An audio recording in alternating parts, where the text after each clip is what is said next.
ব্যাকরণের ভয় করতে জয় আজকে এক ক্লাসে আমরা শিখে ফেলবো প্রত্যয়। এসএসসিতে বাংলা দ্বিতীয় পত্র বা ব্যাকরণ পাঠটা অনেকের কাছে একটা বিভীষিকার কারণ এবং এই বিভীষিকার অন্যতম মূল নাম হচ্ছে প্রত্যয়। সো আজকে আমাদের এই ক্লাসে চ্যালেঞ্জ হচ্ছে প্রত্যয়ের যত সমস্যা সব সমস্যা কমপ্লিটলি সলভ করে ফেলা। আজকে ক্লাসে আমরা প্রত্যয়ের বেসিক শিখবো, বোর্ডের যে এমসিকিউগুলো রয়েছে সেগুলো সলভ করব, পাশাপাশি বইয়ের যে এমসিকিউগুলো রয়েছে সেগুলো সলভ করব, যে উদাহরণগুলো রয়েছে, যে বিশেষ অর্থগুলো রয়েছে সব কিছু এমনভাবে শিখে ফেলবো আজকের এই একটা মাত্র ক্লাসে, যাতে প্রত্যয় নিয়ে আমাদের এসএসসিতে আর কখনোই কোনো সমস্যায় পড়তে না হয়। চলো তাহলে দেরি না করে দেখে নেওয়া যাক আজকের ক্লাসে কি কি রয়েছে প্রত্যয় সংক্রান্ত। প্রথমে আমরা প্রত্যয়ের যে বোর্ড বই রয়েছে বোর্ড বইয়ের অনুশীলনীর এমসিকিউগুলো সলভ করে ফেলবো। তারপরে প্রত্যয়ের বেসিক যতটুকু দরকার ততটুকু আমরা শিখে ফেলবো। এরপরে আমরা শিখবো হচ্ছে প্রত্যয়ের প্রকারভেদের মধ্যে তদ্ধিত প্রত্যয় এবং কৃত প্রত্যয়। তারপর আমরা দেখবো হচ্ছে উদাহরণ, অনেকগুলো উদাহরণ বইতে দেওয়া আছে এবং যেখান থেকে প্রতি বছর এসএসসিতে এমসিকিউ আসে। তারপরে আমরা কিছু বিশেষ অর্থ রয়েছে যেমন বাঘা, চোরা, এই টাইপের কিছু অর্থ সংক্রান্ত প্রশ্ন কিন্তু বিভিন্ন সময় বিভিন্ন বোর্ডে এসএসসি পরীক্ষায় আসে, সেগুলো আমরা শিখে ফেলবো।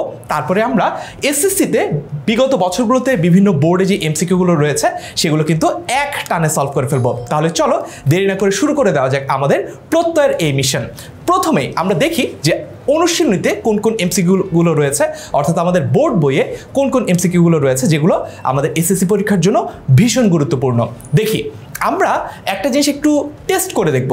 এই যে ক্লাসের শুরুতে যখন তুমি প্রত্যয় ভালো মতো পারো না তখন এক একটা এমসিকিউ সলভ করতে আমাদের কি পরিমাণ সময় লাগে, ভার্সেস আমরা যখন ক্লাসের শেষে গিয়ে বিগত বছরগুলোতে এসএসসিতে বিভিন্ন বোর্ডে আসে এমসিকিউগুলো সলভ করব তখন আমাদের কি পরিমাণ সময় লাগে আমরা একটু মেপে দেখব। অবধারিতভাবে যখন আমরা পরে ক্লাসের শেষে গিয়ে এমসিকিউ সলভ করব দেখবা যে অনেক দ্রুত আমরা এমসিকিউ সলভ করতে পারছি।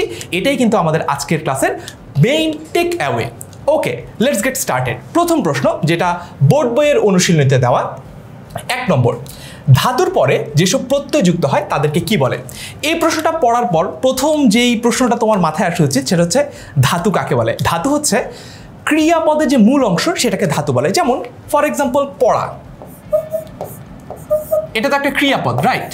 এখন এটার একটা মূল অংশ আছে যেটাকে আমরা ধাতু বা ক্রিয়ামূল বলি। তো এটার ধাতু হচ্ছে এইটা, দেখো এইভাবে লিখতে হয়, এইরকম একটা চিহ্ন দিতে হয়।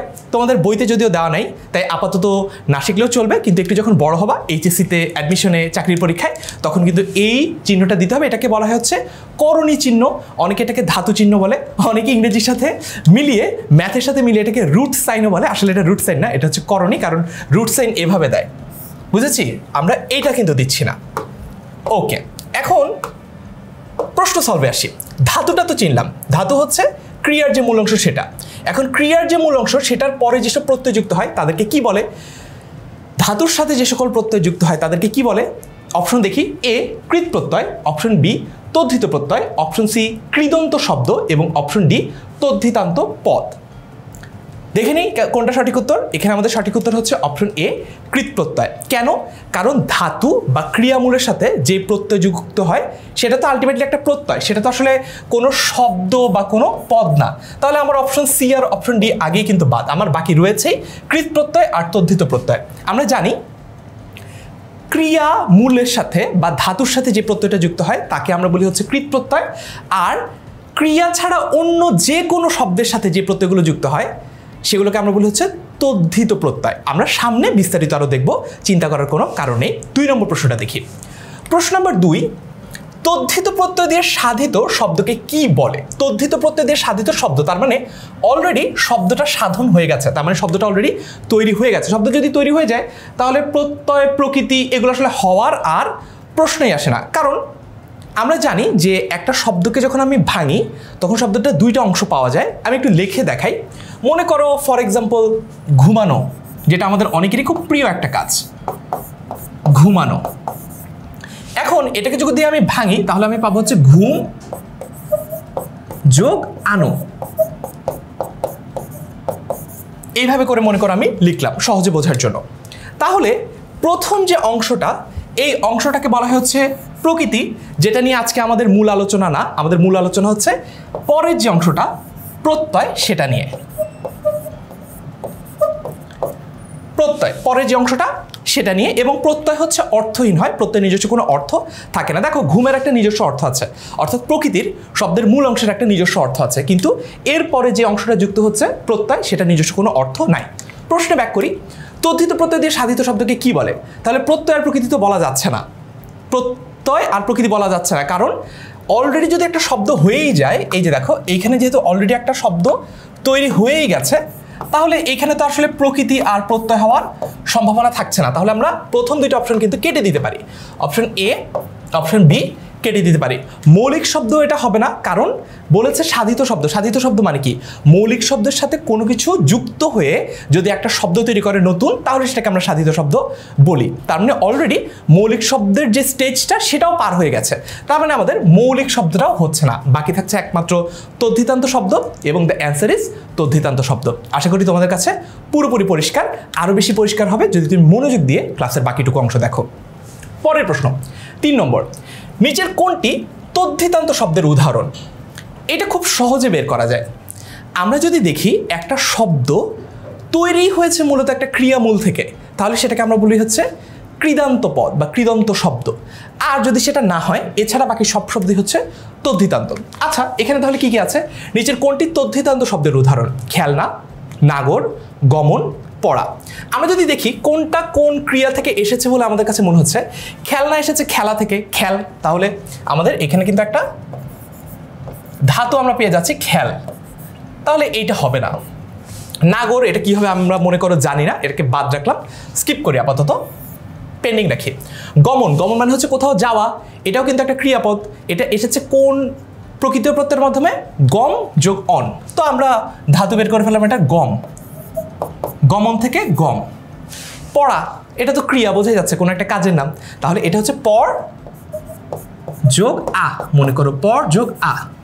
তাহলে এটাও হচ্ছে না, এটাও হচ্ছে না, একটাই বাকি আছে যেটা আমরা বুঝতে পারছিলাম না যে কি হবে, তাহলে সেটাই কিন্তু আমাদের অ্যান্সার, অর্থাৎ নাগর ইজ দ্য কারেক্ট অ্যান্সার। নাগর আসছে কোত্থেকে? নাগর শব্দের অর্থ কি? নাগর শব্দের দুইটা অর্থ, একটা হচ্ছে প্রেমিক, আর একটা হচ্ছে নগরের অধিবাসী, যেটাকে আমরা বর্তমান বাংলায় নাগরিক বলি। তো দুইটা অর্থে আছে। আমরা যদি নাগরিকের অর্থটা নেই, এটা এসেছে এইভাবে, নগর যোগ অ, ঠিক আছে? তাহলে কারেক্ট অ্যান্সার হচ্ছে বি, নাগর। আশা করি তোমার কাছে পুরোপুরি পরিষ্কার। পরের প্রশ্নটা দেখি, নিচের কোনটির নিজস্ব অর্থ আছে? প্রত্যয়, উপসর্গ, শব্দ, বচন। প্রত্যয়ের নিজস্ব অর্থ নাই, একটু আগে আমরা বলেছি। উপসর্গ কোনটা? উপসর্গ হচ্ছে শব্দের আগে যেটা বসে, যেমন মনে করো আমরা যদি একটা শব্দ লিখি প্রয়োজনীয়, প্রয়োজনীয়, এর আগে একটা উপসর্গ যদি বসিয়ে দেই মনে করো অ, তাহলে শব্দটা হয়ে যাচ্ছে অপ্রয়োজনীয়। কিন্তু এই অ এর নিজস্ব কোনো অর্থ নাই, তাই উপসর্গেরও অর্থ নাই, বাদ দিলাম। বচন কোনগুলোকে বলে? মনে করো একটা শব্দ আমি যদি লিখি ছেলে, এটা তো একটা এক বচন বোঝা যাচ্ছে। এখন এটার সাথে যদি আমি একটা বহুবচন করার জন্য যদি একটা রা যুক্ত করি, ছেলে রা, তাহলে এটা বহুবচন হয়ে যাচ্ছে। কিন্তু এই যে রা, এই রায়েরও কোনো নিজস্ব অর্থ নাই। তাহলে কারেক্ট অ্যান্সার কোনটা? একটাই বাকি আছে, সেটা হচ্ছে শব্দ। আমরা তো জানি শব্দের নিজস্ব অর্থ আছে, এই জন্যই সেটা শব্দ। সো কারেক্ট অ্যান্সার হচ্ছে শব্দ। বুঝতে পেরেছি? ওকে, পরের প্রশ্নটা দেখি, নিচের কোনটি কৃদন্ত শব্দের উদাহরণ? ভাজি, বিবাহিত, দৈনিক, পাগলামি। তার মানে কৃদন্ত শব্দ মানে কি? তার মানে হচ্ছে ক্রিয়ামূলের সাথে একটা প্রত্যয় যুক্ত হয়ে যে শব্দটা গঠিত হয় সেটাকে আমরা কৃদন্ত শব্দ বলি। সামনে আরো বিস্তারিত ব্যাখ্যা দেখব, ভয় পাওয়ার কোনো কারণ নাই, এখনই না পারলে। তার মানে কি? একটা ক্রিয়ামূল খুঁজে বের করতে হবে। তাহলে ভাজি শব্দটা যদি একটু দেখি, ভাজি শব্দটাকে কি ভাঙা যায় এইভাবে? ভাজ মানে হচ্ছে এটা ভাজ করা না, এটা হচ্ছে ভাজি করা, ডিম ভাজি করা, পরোটা ভাজি করা, ওই ভাজি করা, ভাজ। ভাজটা কি? ভাজটাই হচ্ছে এখানে আমাদের ক্রিয়ামূল বা ধাতু। যেহেতু ক্রিয়ামূল বা ধাতুর সাথে একটা রস্যই যুক্ত হয়ে ভাজি হয়েছে, তাহলে এটা কি? এটাই কিন্তু কৃদন্ত শব্দের উদাহরণ হবে। তাহলে কারেক্ট অ্যান্সার কোনটা? কারেক্ট অ্যান্সার হবে এ, ভাজি। বুঝতে পেরেছি? Very good. তারপর দেখি, নিচের কোন শব্দটি উয়া প্রত্যয় যোগে গঠিত? দেখি তো, লাগ ওয়া হলো না তো, উয়া বলেছে। ঘর ওয়া, ওয়া দেখেছো দুইবারই ওয়া দিয়ে আমাদেরকে ট্র্যাপে ফেলার চেষ্টা করা হয়েছে, আসলে কিন্তু এটা ওয়া চাওয়া হয়নি, উয়া চাওয়া হয়েছে। এরপরটা দেখি পর উয়া, এই তো পেয়ে গেছি। আমার কাছে মনে হচ্ছে এটাই হবে কারেক্ট অ্যান্সার। তারপরও রিস্ক ফ্রি থাকার জন্য পরেরটা দেখে নিই, বাড়িওয়ালা, না এটাও হবে না। তাহলে আমাদের option C is the correct answer. Option C পড়ুয়া। বুঝতে পারলাম? ওকে, পরের প্রশ্ন, অবজ্ঞা অর্থে কোন শব্দটি ব্যবহার করা হয়েছে? এইখানে একটু মুখস্থ করার ব্যাপার আছে। আমাদের বোর্ড বইয়ের একদম শেষ অংশে, প্রত্যয় পরিচ্ছেদের একদম শেষ অংশে আমরা দেখব যে কয়েকটা শব্দ দিয়ে সেই শব্দটা কোনটা কোন অর্থে ব্যবহার হয় সেটা বলা হয়েছে। এইটা আমাদেরকে একটু পড়ে মনে রাখতে হবে। বুঝবো তো অবশ্যই, বুঝে বুঝে পড়বো অবশ্যই, কিন্তু মনে রাখারও ব্যাপার আছে। অবজ্ঞা অর্থে, অবজ্ঞা মানে কি? তুচ্ছ তাচ্ছিল্য করা, পাত্তা না দেওয়া, ছোট করা, এটা হচ্ছে অবজ্ঞা। তো প্রশ্ন করেছে অবজ্ঞা অর্থে কোনটা ব্যবহার করা হয়েছে? কানাই, গেঁয়ো, চোরা, বেতো, কোনটা হবে? সরাসরি বইয়ে লেখা আছে, এটার অ্যান্সার হবে হচ্ছে চোরা। চোর চোর ভাব, এটাই হচ্ছে চোরা। তার মানে আমরা যখন কাউকে বলি এই লোকটাকে দেখে চোর চোর মনে হচ্ছে, মানে চোরা কোথাকার, চোরামতিন, এরকম বলি না? তো আমাদের বন্ধু বান্ধবদেরকে অনেক সময় আমরা বলি, যেটা একদমই বলা উচিত না। সেটাই হচ্ছে কি আমাদের কি বিশেষ একটা অর্থ। এই অর্থটা হচ্ছে অবজ্ঞা অর্থ, তুচ্ছ তাচ্ছিল্য করা। তার মানে খুব সহজেই আমরা কিন্তু আমাদের বোর্ড বইয়ের অনুশীলনের যে এমসিকিউগুলো রয়েছে সেগুলো শিখে ফেললাম। এখন কিসের পালা? এখন হচ্ছে ব্যাস একটুখানি প্রত্যয়ের বেসিকের পালা। আমরা নিশ্চয়ই প্রশ্নগুলো সলভ করতে গিয়ে দেখলাম যে কিছু কিছু জায়গায় আমরা কিছু জিনিস বুঝতে পারছি, কিছু জিনিস বুঝতে পারছি না।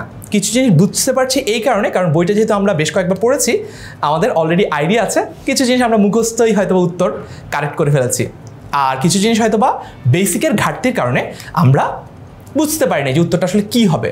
অনেক সময় আবার এমনও হয় যে স্টুডেন্টরা উত্তরটা কী হবে জানে, কারণ তারা মুখস্থ করেছে বই দেখে, কিন্তু কেন হবে সেটা বুঝতে পারে না। আমাদের আজকের ক্লাসের একটা এজেন্ডা হচ্ছে তোমাদেরকে এইটা বোঝানো যে উত্তর যেটা তুমি দিচ্ছ কারেক্ট অ্যান্সার হিসেবে সেটা কেন হচ্ছে, এটাও যাতে তুমি বুঝতে পারো। চলো তাহলে আমরা এইবার একটু বেসিক নিয়ে আলোচনা শুরু করি। আমরা প্রত্যয়ের বেসিক পড়ব। প্রথমত আমরা বইতে যে কথাটা লেখা আছে সেটা নিয়ে আলোচনা করব। আগে একটু কিভাবে তোমাদের জন্য স্লাইডটা আমি ডিজাইন করেছি সেটা একটু বলি। বলা হয়েছে শব্দ ও ধাতুর পরে অর্থহীন যেসব শব্দাংশ যুক্ত হয়ে নতুন শব্দ তৈরি করে সেগুলোকে প্রত্যয় বলে। শব্দ ও ধাতু, এটা আমি গ্রিন কালার করে রেখেছি। এই যে দেখো এখানে সবগুলো গ্রিন কালার রয়েছে। তার মানে এখানে যেগুলো গ্রিন কালারের আমরা দেখব সেগুলো হচ্ছে শব্দ অথবা ধাতু। একই জিনিস শব্দ এবং ধাতু দুইটাই হতে পারে না, হয় এটা শব্দ হবে অথবা এটা ধাতু হবে। ধাতু কাকে বলে? আমরা কিন্তু একটু আগে শিখেছিলাম, ক্রিয়ার মূল অংশকে ধাতু বলে। ক্রিয়ার মূল অংশকে ধাতু বলে। ওকে, তাহলে শব্দ আর ধাতু গ্রিন গ্রিন মিলিয়েছি। এরপর বলা হচ্ছে অর্থহীন। দেখো আ, ইক, অনা, তব্য সবগুলো হচ্ছে অর্থহীন, সবগুলো অর্থহীন, এই জন্য ইয়েলো ইয়েলো। এরপর দেখো নতুন শব্দ, কি কালার? ম্যাজেন্টা, পিঙ্কও বলতে পারো। নতুন শব্দ এই যে দেখো বাঘা, দৈনিক, দোলনা, কর্তব্য সবগুলোই হচ্ছে নতুন শব্দ। বুঝে ফেললাম? এভাবে করে স্লাইডটা ডিজাইন করেছি যাতে তোমরা খুব সহজে বুঝতে পারো যে কোনটা শব্দ বা ধাতু, কোনটা হচ্ছে অর্থহীন অংশ এবং কোনটা অর্থপূর্ণ শব্দ। ওকে, এইবার আসি। শব্দ ও ধাতুর পরে অর্থহীন যেসব শব্দাংশ যুক্ত হয়ে নতুন শব্দ তৈরি হয় সেগুলোকে প্রত্যয় বলে। এখন শব্দ তো আমরা চিনি, শব্দ তো আমরা দেখলেই বুঝতে পারি যে কোনটা শব্দ। দেখি তো, যেমন এখানে বাঘ, এটা একটা শব্দ, দেখেই বুঝতে পারছি। দিন, এটা একটা শব্দ, দেখেই বুঝতে পারছি। কিন্তু ধাতু কোনটা? ধাতু বের করতে হয় কিভাবে? আমরা জানি ক্রিয়াপদের মূল অংশকে ধাতু বলে, কিন্তু আমরা অনেক সময় ধাতুটা বের করতে পারি না। আমরা ধাতু কিভাবে নির্ণয় করতে হয়, ধাতু কিভাবে আইডেন্টিফাই করতে হয়, ধাতু কিভাবে শনাক্ত করতে হয়, এটা আমরা অনেকেই করতে পারি না। আজকের ক্লাসে আমি এটাও তোমাদেরকে একটা নিনজা টেকনিকের মাধ্যমে শিখিয়ে দেব। তো পরের যেটা সেটা হচ্ছে দোলনা। এই দোলনা কিন্তু এসেছে একটা ক্রিয়াপদ থেকে, সেই ক্রিয়াপদটা হচ্ছে দোলা।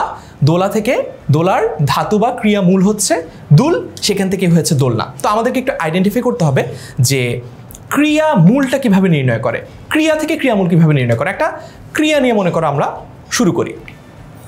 আমরা লিখি হচ্ছে যাওয়া, এটা কিন্তু একটা ক্রিয়া, তাই তো? যাওয়া।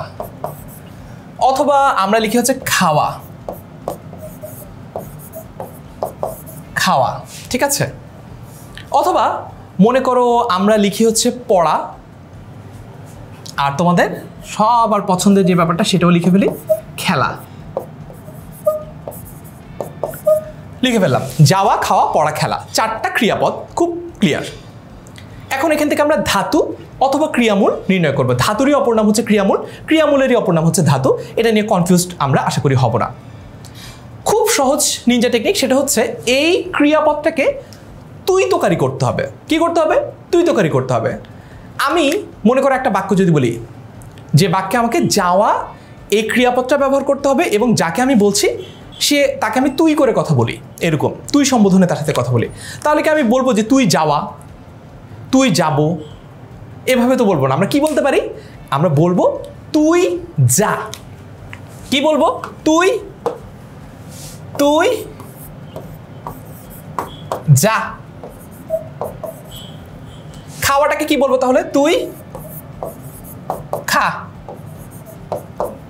পড়াটাকে কি বলবো? তুই পড়। খেলাটাকে কি বলবো? যেটা আমরা কখনোই বলি না, সেটা হচ্ছে তুই খেল। খেল। বুঝতে পেরেছি? খুব সিম্পলি, আমরা যদি একটা ক্রিয়াপদকে তুই তোকারি করি তাহলে আমরা যেই রূপটা পাই ক্রিয়ার সেটাই হচ্ছে ক্রিয়ামূল বা ধাতু। তার মানে এখানে মোরাল অফ দ্য স্টোরি হচ্ছে এখানে যা, খা, পড়, খেল, এগুলো হচ্ছে আমাদের ধাতু বা ক্রিয়ামূল। আমরা সামনে আরও বিস্তারিত দেখব, তখন আমাদের কাছে আরও ক্লিয়ার হবে। এই চারটা এক্সাম্পল যেহেতু বইয়ে দেওয়া আছে, এখান থেকে এসএসসিতে প্রশ্ন আসার সম্ভাবনা অনেক বেশি। এগুলো আমরা একটু দেখে নিই। বাঘা, এটাকে ভাঙলে আমরা পাই হচ্ছে বাঘ যোগ আ। বাঘা মানে হচ্ছে বড় সড়ো আকৃতির, এরকম বোঝায়। আবার খুব টক এমন ক্ষেত্রেও বোঝায়, যেমন বাঘা তেঁতুল। বুঝতে পেরেছি? এরকম। পরেরটা হচ্ছে দৈনিক, মানে ডেইলি।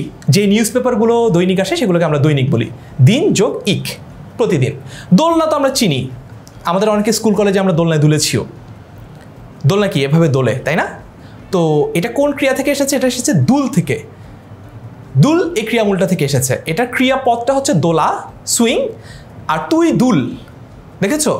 ক্রিয়াপদ ছিল দোলা, আর এটাকে তুই তোকারি করে কি পেয়েছি? তুই দুল, তুই দোলনায় দুল। বুঝতে পেরেছি? তুই দোলনায় দুল। ওকে। কর্তব্য, ক্রিযোগতব্য কর্তব্য। ক্রি মানে হচ্ছে করণীয় যা, তার মানে যেটা করা উচিত। কর্তব্য মানেই তো তাই, যে যেটা আমাদের ডিউটি বা যেটা আমাদের করা উচিত। আশা করি তোমাদের কাছে বেসিকটুকু ক্লিয়ার হলো। বেসিকটুকু আমাদের কাছে ক্লিয়ার হলো। সামনে আমরা আরও কিছু নিনজা টেকনিক শিখবো, কিভাবে একটা ক্রিয়ামূল দেখেই বোঝা যায় যে ঘটনাটা কি, এটা দিয়ে কি নির্ণয় হচ্ছে। সামনে আরও বিস্তারিত দেখছি। পরের স্লাইডে যাই। এইবার আমরা প্রত্যয় দিয়ে যে শব্দ গঠন করা হয়, দুই প্রকারের শব্দ আমরা পাই। একটা হচ্ছে তদ্ধিতান্ত, আর একটা হচ্ছে কৃদন্ত। একটা হচ্ছে তদ্ধিতান্ত, একটা হচ্ছে কৃদন্ত। আগের স্লাইডে যদি যাই, দেখো শব্দ অথবা ধাতু, শব্দের সাথে যদি অর্থহীন একটা শব্দাংশ যুক্ত হয় তাহলে আমরা কি পাই? তদ্ধিতান্ত শব্দ পাই। আর ধাতু বা ক্রিয়ামূলের সাথে যদি একটা অর্থহীন শব্দাংশ কিংবা প্রত্যয় যুক্ত হয় তাহলে আমরা যেই শব্দটা পাই সেটাকে আমরা বলি হচ্ছে কৃদন্ত শব্দ। তো আমরা ফার্স্টে তদ্ধিতান্ত শব্দটা একটু দেখি। তদ্ধিতান্ত শব্দ দেখো, শব্দের পরে গ্রিন গ্রিন গ্রিন যেসব প্রত্যয় ইয়েলো ইয়েলো ইয়েলো যুক্ত হয় সেগুলোকে তদ্ধিত প্রত্যয়। ইয়েলো আছে না তদ্ধিত প্রত্যয়, দেখো ইয়েলো ইয়েলো, তার মানে প্রত্যয়, এই তদ্ধিত প্রত্যয়ের কথা কিন্তু এখানে বলা হচ্ছে। এই তদ্ধিত প্রত্যয়ের কথা কিন্তু এখানে বলা হচ্ছে, এই যে এটা এখানে রয়েছে। তারপরে ম্যাজেন্টা, তদ্ধিতান্ত শব্দ, তদ্ধিতান্ত শব্দ, তদ্ধিতান্ত শব্দ। ক্লিয়ার? আচ্ছা, কি বললো? শব্দের পরে শব্দ, বাঘ, দিন, এগুলো কিন্তু শব্দ। আমরা আসলে শব্দ আর ধাতু আলাদা করছি কিভাবে? যদি একটা শব্দকে ভাঙার পর আমরা দেখি শব্দটার যে মূল অংশটা, যেমন আমরা দৈনিককে ভাঙার পর পেয়েছি হচ্ছে দিন, বাঘাকে ভাঙার পর পেয়েছি বাঘ।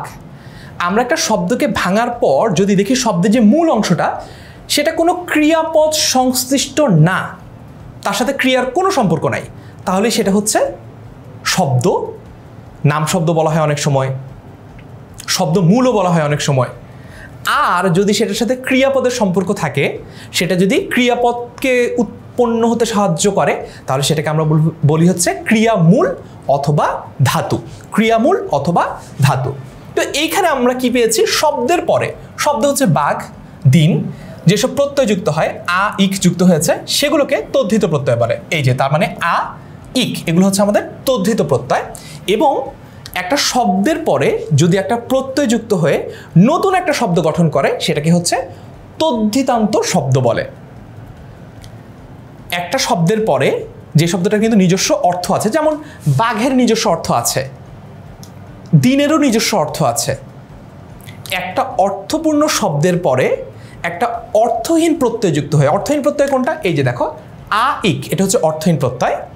যুক্ত হয়ে নতুন একটা যে শব্দ তৈরি করলো সেটাকে বলছি তদ্ধিতান্ত শব্দ, বাঘা দৈনিক। এখন তোমাদেরকে একটা ডিসক্লেমার দিই, এই যে অর্থহীন শব্দাংশটা যুক্ত হলো, যেটাকে আমরা বলছি প্রত্যয়, যে আ ইক, এই আ কিংবা এই ইক, এইটা আগে থেকে ডিফাইন্ড না যে এটা কি আসলে তদ্ধিত প্রত্যয় হবে নাকি এটা কৃত প্রত্যয় হবে। একটা আ অথবা একটা ইক, এটা তদ্ধিত প্রত্যয় হবে নাকি কৃত প্রত্যয় হবে, এটা কখনোই ডিসাইডেড না। মানে এটা এমন না যে আ হলে সবগুলাই, সকল আ তদ্ধিত প্রত্যয়, সকল তব্য কৃত প্রত্যয়, এমনভাবে ডিসাইডেড না জিনিসটা। ব্যাপারটা হচ্ছে এই প্রত্যয়টা কিসের সাথে যুক্ত হচ্ছে। এই প্রত্যয় যদি বাঘের সাথে যুক্ত হয়, একটা শব্দের সাথে যুক্ত হয়, তাহলে এই প্রত্যয়টাকে আমি বলি হচ্ছে তদ্ধিত প্রত্যয়। এই একই আ প্রত্যয়টা, এই একই আ প্রত্যয়টা যদি মনে করো একটা ধাতুর সাথে যুক্ত হয়, ধাতুর সাথে যুক্ত হয় বা একটা ক্রিয়ামূলের সাথে যুক্ত হয়, তখন এই আ প্রত্যয়টাকে আমি বলবো হচ্ছে কৃত প্রত্যয়। তার মানে মোরাল অফ দ্য স্টোরি হচ্ছে প্রত্যয়ের নাম কি হবে, সেটা কি তদ্ধিত প্রত্যয় হবে নাকি কৃত প্রত্যয় হবে, এটা আগে থেকে ডিসাইড না। এটা ডিসাইডেড হয় কিসের সাথে যুক্ত হচ্ছে এই প্রত্যয়টা তার উপর নির্ভর করে। ওই প্রত্যয়টা যদি একটা শব্দ মূলের সাথে যুক্ত হয় বা একটা শব্দের সাথে যুক্ত হয়, তাহলে সেটাকে আমরা বলি হচ্ছে কি বলি, তদ্ধিত প্রত্যয়। আর সেই একই প্রত্যয়টা যদি একটা ক্রিয়ামূল বা ধাতুর সাথে যুক্ত হয়, তখন সেটাকে আমরা বলি হচ্ছে কৃত প্রত্যয়। আশা করি এতক্ষণে তোমাদের কাছে পুরো ব্যাপারটা অল ক্লিয়ার। এরপরে যদি দেখি আমরা এবার কৃদন্ত শব্দ বা কৃত প্রত্যয়টা নিয়ে একটু আইডিয়া নেই। একটু আগে বলেছি যে এই শব্দ মূলের সাথে ক্রিয়ার কোনো সম্পর্ক নাই, সেটাই কৃদন্ত শব্দ বা সেটাই হচ্ছে তদ্ধিতান্ত শব্দ। আর এখন আমরা দেখব হচ্ছে কৃদন্ত কোনটা। এখন আমরা দেখব হচ্ছে কৃদন্ত কোনটা। ধাতুর পরে যেসব প্রত্যয় যুক্ত হয় সেগুলোকে কৃত প্রত্যয় বলে। তো ধাতু গ্রিন গ্রিন গ্রিন, প্রত্যয় ইয়েলো ইয়েলো ইয়েলো, কৃত প্রত্যয় ইয়েলো ইয়েলো ইয়েলো, কৃদন্ত শব্দ ম্যাজেন্টা ম্যাজেন্টা ম্যাজেন্টা। তাহলে আমরা বুঝলাম যে ধাতু হচ্ছে এইটা, দুল আর ক্রি, এই দুইটা হচ্ছে ধাতু। কেন? কারণ হচ্ছে এই দুইটা এসেছে ক্রিয়াপদ থেকে, এই দুটো উৎপন্ন হয়েছে কোত্থেকে, ক্রিয়াপদ থেকে এই দুইটা উৎপত্তি হয়েছে। এই কারণে এগুলোকে আমরা বলছি ধাতু অথবা ক্রিয়ামূল। ক্রিয়ামূলের সাথে যখন যেই প্রত্যয়টা যুক্ত হয়, ক্রিয়ামূলের সাথে বা ধাতুর সাথে যে প্রত্যয়টা যুক্ত হয়, সেটাকে আমরা খুব সিম্পলি বলি হচ্ছে কৃত প্রত্যয়। কি বলি? কৃত প্রত্যয়। এখন তাহলে দেখো, এই যে একটা ধাতু বা ক্রিয়ামূলের সাথে দুল বা ক্রি, এই ধাতু বা ক্রিয়ামূলের সাথে যখন একটা অর্থহীন প্রত্যয় যুক্ত হলো, অনা অথবা তব্য, তখন নতুন একটা শব্দ গঠিত হলো, দোলনা অথবা কর্তব্য। এখন দোলনার কর্তব্য সরাসরি কিন্তু ক্রিয়াপদ না, দোলনার ক্রিয়াপদ কিন্তু সরাসরি ক্রিয়াপদ না, কিন্তু এদের উৎপত্তিটা হয়েছে ক্রিয়ামূল থেকে। এই জন্য এদেরকে আমরা কৃদন্ত শব্দ বলি, এই জন্য এদেরকে আমরা কৃদন্ত শব্দ বলি। খুব সহজে মনে রাখার উপায় হচ্ছে, দেখো আমাদের শব্দটা হচ্ছে ক্রিয়া, ক্রিয়া মানে হচ্ছে কাজ, ক্রিয়া মানে হচ্ছে কাজ। তো ক্রিয়াতে কি আছে? ক র আছে। কৃদন্ত দেখো তো, কৃদন্ত, এই যে দেখো কৃদন্ত, কৃদন্ত, ঠিক আছে। আবার দেখো কৃত, কৃত প্রত্যয়। তাহলে দেখো ক ক ক, তাহলে ক্রিয়া মূলের সাথে কৃত প্রত্যয় যুক্ত হয়ে কৃদন্ত শব্দ গঠিত হয়। ক্রিয়ামূলের সাথে কৃদন্ত প্রত্যয় যুক্ত হয়ে ক্রিয়ামূলের সাথে কৃত প্রত্যয় যুক্ত হয়ে কৃদন্ত শব্দ গঠিত হয়। বুঝতে পেরেছি? একটু লিখেও দেই যাতে তুমি ক্লিয়ারলি বুঝতে পারো। আমি আরেকবার একটু লিখে দেই। কিসের সাথে কি যুক্ত হচ্ছে? ক্রিয়ামূল। আচ্ছা, ক্রিয়ামূলেরই কিন্তু অপর নাম ধাতু, যেটা বারবার বললাম। ক্রিয়া মূল, এর সাথে যুক্ত হচ্ছে কৃত প্রত্যয়, কৃত প্রত্যয়। ক্রিয়ামূল আর কৃত প্রত্যয় যুক্ত হয়ে কি হচ্ছে? কৃদন্ত শব্দ, কৃদন্ত শব্দ। কৃদন্ত শব্দ যে সবসময় ক্রিয়াপদই হবে এমন কোনো কথা নেই। যেমন হচ্ছে দোলনা, এটা কিন্তু কোনো ক্রিয়াপদ না। আশা করি তোমাদের কাছে এই বেসিকটুকু ক্লিয়ার হয়ে গেছে যে আসলে শব্দ কোনটা, ধাতু অথবা ক্রিয়ামূল কোনটা, কৃদন্ত পদ কোনটা, তদ্ধিতান্ত পদ কোনটা এবং কৃত প্রত্যয় কোনটা, তদ্ধিত প্রত্যয় কোনটা। এই আইডিয়াগুলো যদি তোমার কাছে ক্লিয়ার হয়, এই প্রত্যয় চ্যাপ্টারটাতে তোমাকে আটকানো আর সম্ভবই না, যদি যদি যদি সামনে যতটুকু আমি পড়াচ্ছি সেগুলো তুমি পড়ো। বেসিকটা ক্লিয়ার হয়ে গেছে, এবার আমাদেরকে একটু প্র্যাকটিসে যেতে হবে, ঠিক আছে।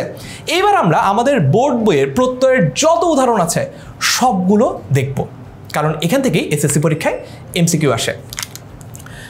প্রত্যয়ের উদাহরণে যাওয়ার আগে একটা জিনিস তোমাদেরকে একটু বলে নেই, সেটা হচ্ছে সাধারণত, আবারও বলছি, মনে করো না যে এটা সবসময় হবে, সাধারণত ধাতুমূলে বা ক্রিয়ামূলে একটা হসন্ত থাকে। যেমন যেমন পর, এই যে একটা হসন্ত। হসন্তটা কি? হসন্তটা হচ্ছে স্পিড ব্রেকারের মতো। গাড়ি যেরকম স্পিড ব্রেকার দেখলে হার্ড ব্রেক করে থেমে যায়, এটা হচ্ছে ওই রকম। আমরা যে জায়গাটা থামি, যেমন আমার নাম হচ্ছে ফারহান, আমি যখন বানান হিসেবে লিখি তখন আমি লিখি ফ আকার ফা, র, হ আকার হা, দন্তন। কিন্তু আমি যখন উচ্চারণ করি, দেখো উচ্চারণটা কিন্তু এরকম। উচ্চারণ হচ্ছে ফার, দেখেছো থেমেছে কিন্তু, ফার, ফারও বলি নাই কিন্তু। যদি এখানে হসন্ত না থাকতো তাহলে এটার উচ্চারণ হতো ফারো হানো। আমার নাম তো ফারো হানো না। তো তোমার নামের উচ্চারণে কি হসন্ত আছে কিনা তুমি একটু ট্রাই করে দেখো। ফার, এরপর হচ্ছে হা ন। তো হসন্ত এভাবে কাজ করে। কেন হসন্তের কথা বললাম? কারণ বেশিরভাগ সময় আমরা দেখব ধাতু বা ক্রিয়ামূলে একটা হসন্ত থাকে, যেমন পর, মর, এইরকম। কিন্তু সব ধাতু বা ক্রিয়ামূলে হসন্ত থাকে না। আবার কিছু কিছু জায়গায়, আমি এক্সাম্পলগুলো মার্ক করে রেখেছি আলাদা কালার দিয়ে, কিছু কিছু জায়গায় তদ্ধিত শব্দের সাথেও হসন্ত আমরা দেখব, সেইগুলাও এক্সাম্পল আমি আলাদা করে রেখেছি, দেখাবো তোমাদেরকে। চলো তাহলে শুরু করা যাক। এইদিকে প্রত্যয়গুলো আছে একদম বইয়ের মতোই আছে, এখানে আলাদা করে কিছুই করা হয়নি। আমি জাস্ট তোমাদেরকে কিছু বলে দিব যে কোনগুলো বেশি ইম্পর্টেন্ট এবং কোনটার অর্থ কী সেটা বলে দেবো, যাতে তোমার কাছে মনে রাখতে সুবিধা হয় সব কিছু।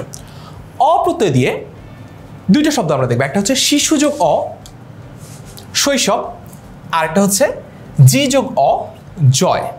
এখন এটা তদ্ধিত প্রত্যয় কেন?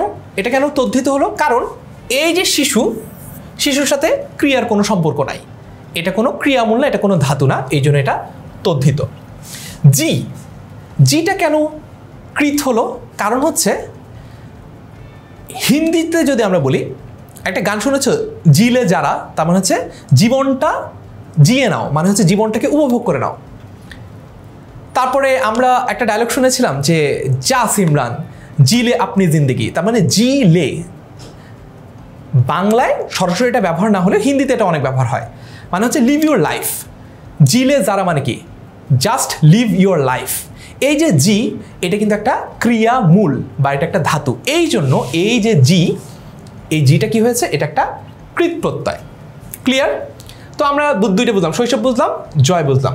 আচ্ছা, তারপরে এই যে জিটার একটা অর্থ তো বললাম যে জীবনকে উপভোগ করা, আরেকটা কিন্তু এটা হয় জিত, মানে তুই জিতে দেখা, ওইখান থেকে আসছে জি। এইখানে যে আমরা জয়টা দেখতে পাচ্ছি, এই জয়টা আসছে ওই জি থেকে, জিত। তার মানে এটা দুই রকম, জি এর দুই রকম ভ্যারিয়েশনই হতে পারে, যেটা আমি বললাম জিলে যারা বা জিলে আপনি জিন্দেগি, এইখান থেকেও জি আসতে পারে। আবার জয় করার যে জি, সেটাও কিন্তু হতে পারে, দুইটাই হতে পারে, কিন্তু এটা কৃত প্রত্যয়।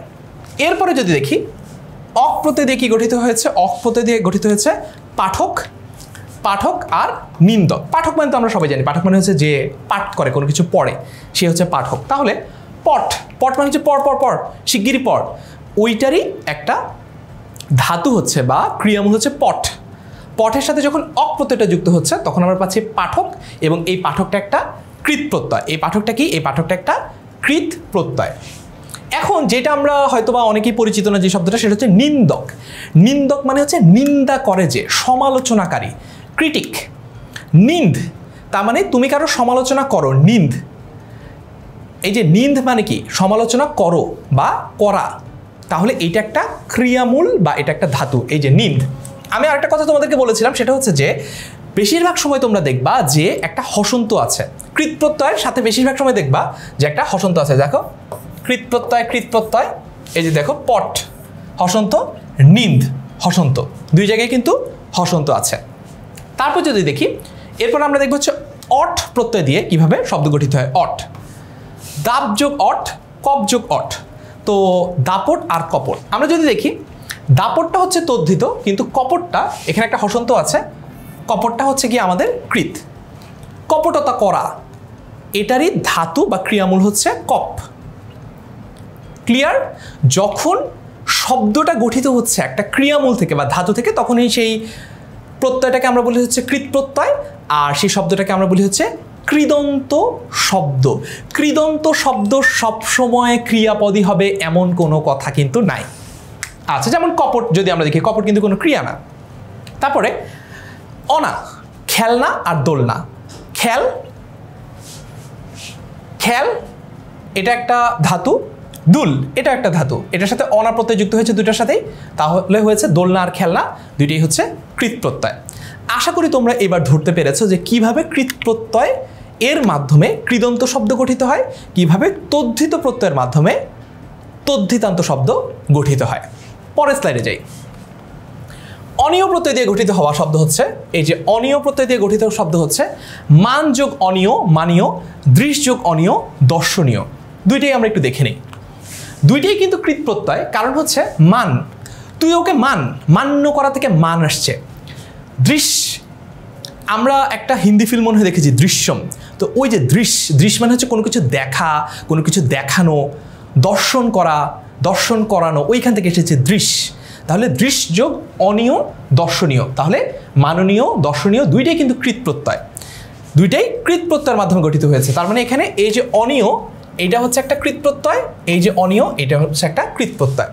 আমি তোমাদেরকে ক্লাসের শুরুর দিকে যে কথাটা বলছিলাম যে প্রত্যয় মানেই যে সেটা তদ্ধিত হবে, একটা প্রত্যয় ফিক্সড অ সবসময় তদ্ধিতই হবে, একটা প্রত্যয় ফিক্সড সবসময় সেটা কৃদন্তই হবে এমন কোনো কথা নেই। যেমন এখানে যদি আমি দেখি, এখানে যদি আমি দেখি যে অ এইটা এখানে তদ্ধিত, আবার এইখানে অ এটা কিন্তু কৃত। কিসের ভিত্তিতে অটা আসলে তাহলে ডিসাইডেড হয়েছে এটা কি তদ্ধিত প্রত্যয় হবে নাকি এটা কৃত প্রত্যয় হবে? এটা ডিসাইডেড হয়েছে এটা কার সাথে যুক্ত হয়েছে। অ যদি শিশুর সাথে যুক্ত হয়, যেটা কিনা একটা শব্দ, তাহলে এটা হচ্ছে তদ্ধিত। আর অ যদি একটা ধাতু বা ক্রিয়ামূলের সাথে যুক্ত হয়, তাহলে এটা হচ্ছে কৃত প্রত্যয়। আশা করি ক্লাসের শুরুতে যে কথাটা তোমাদেরকে বলেছিলাম, এই কথাটা এখন উদাহরণ দিয়ে একেবারে পরিষ্কার হয়ে গেল। তারপর যদি দেখি এরপর আমরা দেখব হচ্ছে অন্ত। এই প্রত্যয়টা, অন্ত প্রত্যয় দিয়ে দুইটা শব্দ আছে, একটা হচ্ছে উড় যোগ অন্ত, আর একটা হচ্ছে মহ যোগ অন্ত। উড়ন্ত মানে হচ্ছে যেটা উঠছে, বুঝতেই পারছি যেটা আসলে একটা ক্রিয়া থেকে এসেছে, এই জন্য এটা কৃত প্রত্যয়। কিন্তু প্রশ্ন হচ্ছে ভাইয়া মহন্ত মানে কি? মহন্ত মানে আসলে কি? মহন্ত আমাদের অনেকের কাছে একটা অপরিচিত শব্দ, তোমাকে আমি অর্থটা বলে দিচ্ছি। খুব সম্ভবত তোমার পরীক্ষা আসবে না, কিন্তু একটু জেনে রাখো, ভালো লাগবে। মহন্ত মানে হচ্ছে মঠ বা মন্দিরের দায়িত্বপ্রাপ্ত যে সন্ন্যাসী থাকেন তাকে বলা হয় মহন্ত। এই যে মহ করা, তার মানে হচ্ছে জিনিসটাকে কি করা, মনে করো পূজা অর্চনার ব্যবস্থা করা ইত্যাদি করা, এটা হচ্ছে মহ। মহ, এই যে দেখো মহ যোগ অন্ত মহন্ত, তাহলে এটাও কিন্তু একটা ধাতু বা ক্রিয়ামূল, ধাতু বা ক্রিয়ামূল। তাই মহন্তটা হচ্ছে কৃত প্রত্যয়ের মাধ্যমে গঠিত হয়েছে। এই অর্থটা জেনে রাখলাম, আশা করি জীবনের কোনো না কোনো জায়গায় কাজে লাগবে, এসএসসি পরীক্ষায় কাজে না লাগলেও। এরপর হচ্ছে অম প্রত্যয়। অম দিয়ে দুইটা শব্দ আবার দেখি, একটা হচ্ছে কর্দম, একটা হচ্ছে চরম। দুইটাই কিন্তু হচ্ছে কৃত প্রত্যয়। এই যে মানে অমটাও কৃত, এই অমটাও কৃত, কারণ হচ্ছে এটা কার সাথে যুক্ত হয়েছে, এটা যুক্ত হয়েছে কদ আর চরের সাথে। কদ মানে হচ্ছে কাদা কাদা করে ফেলা, কোনো কিছু একদম কাদা কাদা করে ফেলা। আমরা যেরকম ক্লাসে সব কিছু একদম পানি পানি করে ফেলি, এরকম কাদা কাদা করে ফেলাটাকে হচ্ছে কদ বলে। কদের সাথে যখন অম যুক্ত হয় তখন সেটা হয় হচ্ছে কর্দম, মানে হচ্ছে কর্দমাক্ত কাদাযুক্ত। আর চরম মানে কিন্তু তোমরা জানো পিক, একদম পিক মোমেন্ট। আজকে ক্লাসে পিক মোমেন্ট কোনটা তোমরা কমেন্টে জানিও। তো ওই চরম মানে হচ্ছে চর থেকে আসছে, চর। দুইটাই কৃত প্রত্যয়। তারপর দেখব আ প্রত্যয় দিয়ে তিনটা শব্দ আমরা দেখব। আ প্রত্যয় দিয়ে আ, বাঘ যোগ আ বাঘা, পর যোগ আ পড়া, শুন যোগ আ শোনা। পড়া আর শোনা কেন এই দুইটা আসলে কৃত প্রত্যয়, এটা তো আমরা জানি কেন এই দুইটা কৃত প্রত্যয়, কারণ দুইটাই হচ্ছে ক্রিয়া। বাঘা জিনিসটা কি? বাঘের মতো প্রকাণ্ড, রাশভারী, প্রচণ্ড এমন বোঝায়। এক্সাম্পল আগে একটা বলেছিলাম বাঘা তেঁতুল, মানে খুব টক, প্রচণ্ড টক এই অর্থেও বাঘা কিন্তু হতে পারে। বুঝতে পেরেছি? বাঘ মানে হচ্ছে বাঘের মতো ভয়ঙ্কর এইরকম। তাহলে বাঘ এটা কি? এটা তো একটা শব্দ, এটা তো কোনো ধাতু বা ক্রিয়ামূল না। তাহলে বাঘের সাথে যখন আযুক্ত হচ্ছে তখন আমরা যেটা পাচ্ছি এটা হচ্ছে কি একটা তদ্ধিত প্রত্যয়। এই আটা তাহলে কি হয়ে যাচ্ছে? এই আটা একটা তদ্ধিত প্রত্যয়। দেখেছো? আবারও একই জিনিস যদি একটু দেখাই, সেটা হচ্ছে এই আটা কখন তদ্ধিত প্রত্যয় হবে, কখন কৃত প্রত্যয় হবে, এটা ডিপেন্ড করে কার সাথে যুক্ত হচ্ছে তার উপর ডিপেন্ড করছে। কার সাথে যুক্ত হচ্ছে তার উপর নির্ভর করছে। এরপর যদি যাই, আই প্রত্যয় দিয়ে দুইটা শব্দ, একটা হচ্ছে ঢাকাই, একটা হচ্ছে সেলাই। সেলাই এসেছে শিল থেকে। শিল মানে হচ্ছে যে সেলাই করে না সুই দিয়ে, ওইটা সেলাই। শিল দেখেছো হসন্ত আছে, ঢাকা যোগ আই দেখেছো হসন্ত নাই। তাহলে আমাদের ঢাকাই হচ্ছে ঢাকাইয়া, এরকম বোঝায় উৎপন্ন জাত। মানে মনে করো ঢাকাইয়া বিরিয়ানি খুব মজা, বুঝছেছ? তো ওই ঢাকাইটা হবে তদ্ধিত আর সেলাইটা হবে কৃত। আই প্রত্যয়টা আমাদের কাছে ক্লিয়ার হলো। তারপর হচ্ছে আও। আও প্রত্যয় দিয়ে দুইটা শব্দ দেখবে, একটা হচ্ছে ঘেরাও, একটা হচ্ছে পাকড়াও। পাকড়াও মানে হচ্ছে কাউকে ধরে ফেলা। পাকড় যোগ আও, পাকড়াও। পাকড় যোগ আও, এখানে কিন্তু একটা হসন্ত আছে। এই হসন্ত কিন্তু মিস করা যাবে না। হসন্ত মিস করলে কিন্তু পরীক্ষায় নম্বর পাবে না, কারণ এটা ধাতু বা ক্রিয়ামূলের খুব গুরুত্বপূর্ণ একটা অনুষঙ্গ। এই হসন্তটা ভুল করা যাবে না। তো ঘির মানে কাউকে ঘেরাও করে ফেলা, আর পাকড় মানে কাউকে পাকড়াও করে ফেলা, ধরে ফেলা। দুইটাই ক্রিয়া মূল, দুইটাই ধাতু। তাহলে ঘেরাও পাকড়াও দুইটাই কৃত প্রত্যয় যোগে গঠিত হয়েছে। এরপরে দেখি আন। তো আন দিয়ে আবারও দুইটা শব্দ, একটা হচ্ছে গাড়োয়ান, একটা হচ্ছে শয়ান। গাড়োয়ান মানে কি আমরা জানি যে সাধারণত গরুর গাড়ি চালায়, গরুর গাড়ির ড্রাইভার যে, আচ্ছা গরুর গাড়িতে স্টিয়ারিং দিয়ে চালায় না, এইভাবে একটা লাঠি দিয়ে চালায়, তো সেইটা হচ্ছে গাড়োয়ান, তাকে বলা হয় গাড়োয়ান। আর শয়ান কি? শয়ানের যেই ধাতুটা সেটাও একটু ডিফারেন্ট। শি যোগ অন, শি যোগ আন। শয়ান, শয়ান মানে হচ্ছে কোনো কিছু শুইয়ে রাখা, কোনো কিছু শুয়ে আছে। শুয়ে থাকাটাও কিন্তু একটা কাজ। আমাদের বিজ্ঞানের ভাষায় স্মরণ না হলে কাজ হয় না, কিন্তু বাংলা ব্যাকরণের ভাষায় এগুলোও কাজ। ঘুমানো, শুয়ে থাকা, সবগুলোই কিন্তু কাজ। স্মরণ না হলেও এগুলো কিন্তু কাজ বা এগুলো কিন্তু ক্রিয়াপদ। তাহলে শি যোগ আন, এই যে শি, এটা হচ্ছে আমাদের এখানে ধাতু বা ক্রিয়ামূল। এই জন্য আমরা যে আন প্রত্যয়টা দেখছি, আন প্রত্যয়টা কৃত প্রত্যয়। এটা একটু ইম্পর্টেন্ট, যেহেতু একটু ব্যতিক্রমী, এটা আমরা মনে রাখবো। লাস্টলি এই স্লাইডের আনা, এই প্রত্যয় যোগে দুইটা শব্দ গঠিত হয়েছে, একটা হচ্ছে বিবিয়ানা, একটা হচ্ছে মুন্সিয়ানা। বিবিয়ানা মানে হচ্ছে বিবির মতো ভাবসাব, মানে বিবির মতো বিলাসিতা, এটা হচ্ছে বিবিয়ানার। মুন্সিয়ানা মানে হচ্ছে খুব দক্ষতা, নৈপুণ্য, এটা বোঝায়। তো দুইটাই হচ্ছে তদ্ধিত প্রত্যয় যোগে গঠিত হয়েছে, কারণ বিবি এটা একটা শব্দ, মুন্সি এটা একটা শব্দ, কোনোটাই আসলে ক্রিয়ামূল না, কোনোটাই ক্রিয়ামূল না।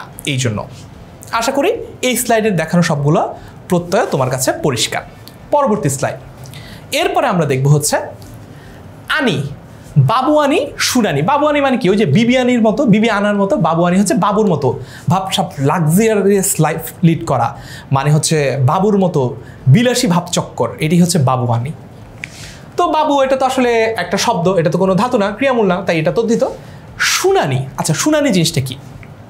আদালতে বাদী আর বিবাদীর পক্ষে বিপক্ষে যখন কথা বলা হয়, কখনো বাদী কথা বলছে, কখনো বিবাদী কথা বলছে, এই যে প্রসিজিওরটা, এই যে প্রক্রিয়াটা, এটাকে বলা হচ্ছে শুনানি। এই শুনানির পরে রায় দেওয়া হয় যে আচ্ছা বাদী জিতেছে নাকি বিবাদী জিতেছে, ফাঁসি হবে নাকি যাবজ্জীবন হবে নাকি জামিন। এই যে আলাপ আলোচনাটা ভিত্তিতে হয় সেটাকেই শুনানি বলে। শুনানির কোত্থেকে আসছে? শুনানি আসছে হচ্ছে শুন থেকে। শুন যোগ আনি, শুনানি। তাহলে শুনটা কি? বুঝতেই পারছি, এটা তো একটা ক্রিয়ামূল, এটা তো একটা ধাতু। তাহলে এই শুন এটা একটা কৃত প্রত্যয়। এই যে শুন এটা একটা কৃত প্রত্যয়। আনো, আনো দিয়ে দুইটা শব্দ দেখি, বেতানো আর চালানো। বেতানো মানে হচ্ছে কাউকে বেত দিয়ে পিটানো, আর চালানো মানে তো আমরা জানি যে কোনো কিছুকে পরিচালনা করা বেত ছাড়া। তো দুইটাই কিন্তু আমাদের কৃত না। একটা হচ্ছে তদ্ধিত, কারণ হচ্ছে বেত, এই যে বেত, কারণ বেতটা কি? বেতটা তো একটা নাম, শব্দ। আর চাল, চালানো থেকে চাল আসছে, চালানো থেকে চাল আসছে। এই বাই দ্য ওয়ে, এই চাল কিন্তু ধানের চাল না, ভাতের চাল না। এই চাল আসছে হচ্ছে চালানো থেকে। চাল, ওকে চালাও, তবে চালাও খঞ্জর, শুনেছো ডায়লগটা? ওকে, তো এইখান থেকে এসেছে চালানো, এই জন্য এটা কৃত প্রত্যয়। এখানে যে আনোটা এটা কৃত প্রত্যয়।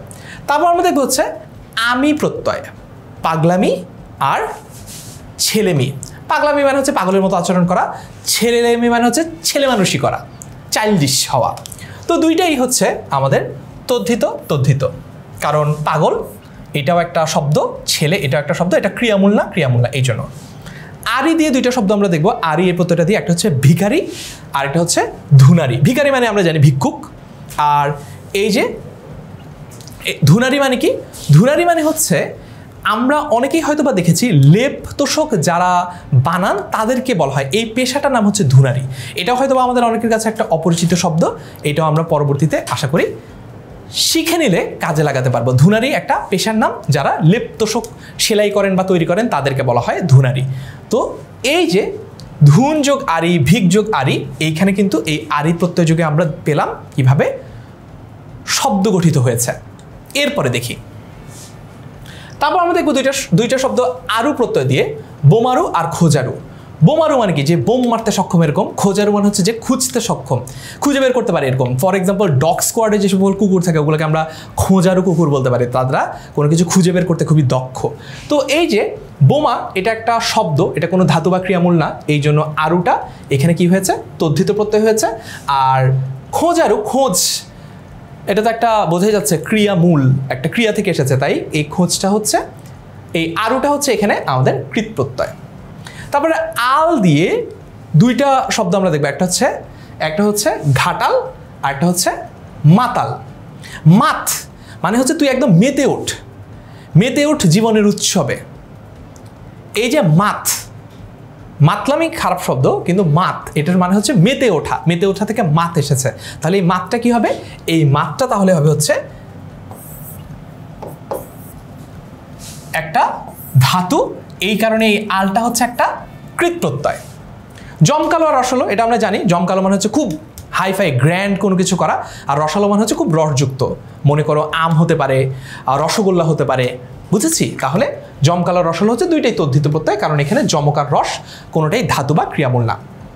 চাষ আর ভাজ, এইটা কিন্তু আমাদের এসএসসির জন্য ইম্পর্টেন্ট। এসএসসি পরীক্ষায় একটা প্রশ্ন এসেছিল, ভাজ যোগ ই, কোনো কিছু ভাজি করা। অনুশীলনীর বোর্ড এমসিকিউতে আমরা পেয়েছি এটা, কোনো কিছু ভাজি করা, সেখান থেকে এসেছে ভাজ।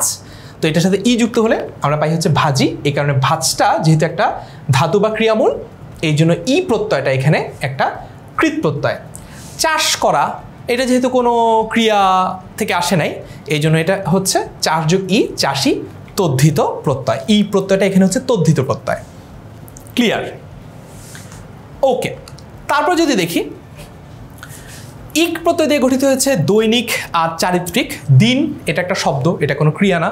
চরিত্র এটাও একটা শব্দ, এটাও কোনো ক্রিয়া না, তাই এখানে ইক দুইটাই হচ্ছে গিয়ে তদ্ধিত প্রত্যয়। শব্দটা হচ্ছে দৈনিক চারিত্রিক। এরপরে আমরা দেখব হচ্ছে ইয়া প্রত্যয়যুক্ত দুইটা শব্দ, একটা হচ্ছে জালিয়া আর একটা গাইয়া। জালিয়া থেকে হচ্ছে জেলে, আর গাইয়া থেকে হচ্ছে গাইয়ে মানে হচ্ছে গায়েন, গায়ক, এটা বোঝায়, বুঝেছি? গাইয়া। তো গান গা, তুই গান গা, ইচ্ছা মতো বাতাসকে খুশি করে বাঁচ। তাহলে এই যে গান গা, গাটা কি? তাহলে গাটা কিন্তু একটা ক্রিয়ামূল, গাটা একটা ধাতু, তাই এইটার সাথে যে ইয়াটা যুক্ত হয়েছে, এই ইয়াটা হচ্ছে একটা কৃত প্রত্যয়। জাল থেকে এসেছে জেলে, জালিয়া মানে হচ্ছে মাছ ধরার যে নৌকা, ওগুলোকে জালিয়া বলা হয়, মানে জালের সাথে সম্পর্কিত। যেই নৌকা দিয়ে জাল মারা হয় সেটাকেই জালিয়া বলতে পারি। সেই জালিয়া থেকে পরবর্তীতে শব্দটা এসেছে জেলে, কিন্তু এটার উৎপত্তি হচ্ছে জাল থেকে। এই যে জাল, এটা তো একটা শব্দ, এটা তো কোনো ধাতু বা ক্রিয়ামূল না, তাই এই যে ইয়াটা, এই ইয়াটা এখানে তদ্ধিত প্রত্যয়। বুঝছি? ওকে, তারপরে দেখি ইল। পঙ্কযোগ ইল পঙ্কিল, সল যোগ ইল সলিল। পঙ্ক মানে হচ্ছে কাদা, সল মানে হচ্ছে কোনো কিছুকে ওই যে পানি করে ফেলা। তাহলে সলিল মানে হচ্ছে কিন্তু পানি, পঙ্কিল মানে হচ্ছে কাদা। তাহলে পঙ্ক যেহেতু এটা একটা শব্দ, আর সল এটা যেহেতু একটা ধাতু, তাই ইলটা এইখানে হবে হচ্ছে তদ্ধিত, আর এইখানে ইলটা হবে হচ্ছে কৃত। একই কথা, কার সাথে যুক্ত হচ্ছে তার উপর নির্ভর করে যে একটা প্রত্যয় সেটা কি কৃত প্রত্যয় হবে নাকি সেটা তদ্ধিত প্রত্যয় হবে। লাস্ট ওয়ান এই স্লাইডের, ইষ্ণু প্রত্যয় যোগে, ইম্পর্টেন্ট, এসএসসির জন্য ইম্পর্টেন্ট। ইষ্ণু, চল যোগ ইষ্ণু, সহ যোগ ইষ্ণু। হসন্তগুলো কিন্তু এভাবে উচ্চারণ করতে হবে, চল, সহ, এভাবে উচ্চারণ করতে হবে। চলযোগ ইষ্ণু চলিষ্ণু, সহযোগ ইষ্ণু সহিষ্ণু। চল মানে তো চল, আর সহ মানে কি সহ্য করা, টলারেট করা, সহ্য করা, বুঝছি। তাহলে এই যে চলিষ্ণু আর সহিষ্ণু এই দুইটা শব্দই কিন্তু আসলে কৃদন্ত শব্দ, কারণ এটা কৃত প্রত্যয় যোগে গঠিত বা ক্রিয়ামূল থেকে গঠিত এই জন্য। আর চলিষ্ণু মানে কি যেটা চলাচল করতে চায়, অনেক সময় চঞ্চল অর্থে বোঝানো হয়, চলনশীল গতিশীল এটা। আর সহিষ্ণু মানে হচ্ছে সহনশীল। চলিষ্ণু মানে চলনশীল গতিশীল, আর সহিষ্ণু মানে হচ্ছে সহনশীল। Idea clear? Okay, moving forward. ই এই প্রত্যয়যুক্ত হয়ে কি গঠিত হয়? প্রাণযোগ ই প্রাণী, স্থাযোগ ই স্থায়ী। এই যে স্থা, এই স্থা মানে হচ্ছে কোনো কিছু, মানে এতক্ষণ আমরা যেমন দেখছিলাম যে চল যা এগুলো কি, এগুলো হচ্ছে আমাদের ক্রিয়ামূল বা হচ্ছে ধাতু। এখন কোনো কিছু কোথাও যদি আমি রাখতে চাই, কোনো স্থানে যদি রাখতে চাই, সেটাও কিন্তু আসলে বিজ্ঞানের ভাষায় কাজ না হলেও বাংলা ব্যাকরণের ভাষায়, বাংলা ভাষার ভাষায় সেগুলো কিন্তু কাজ। তো এখানে থাক, এই যে থাকটা কি? থাকটা কিন্তু একটা ক্রিয়ামূল, এটাও কিন্তু একটা ধাতু। তাহলে স্থায়ী থেকে স্থা, বা একদম সিম্পলি যদি বুঝি স্থানান্তর মানে হচ্ছে কোনো স্থান পরিবর্তন। তাহলে স্থানের অন্তরটাই হচ্ছে স্থানান্তর বা পরিবর্তন। তাহলে স্থানের অন্তর যদি না থাকে, এই যে দেখো শব্দটা যদি এমন হয় স্থানান্তর,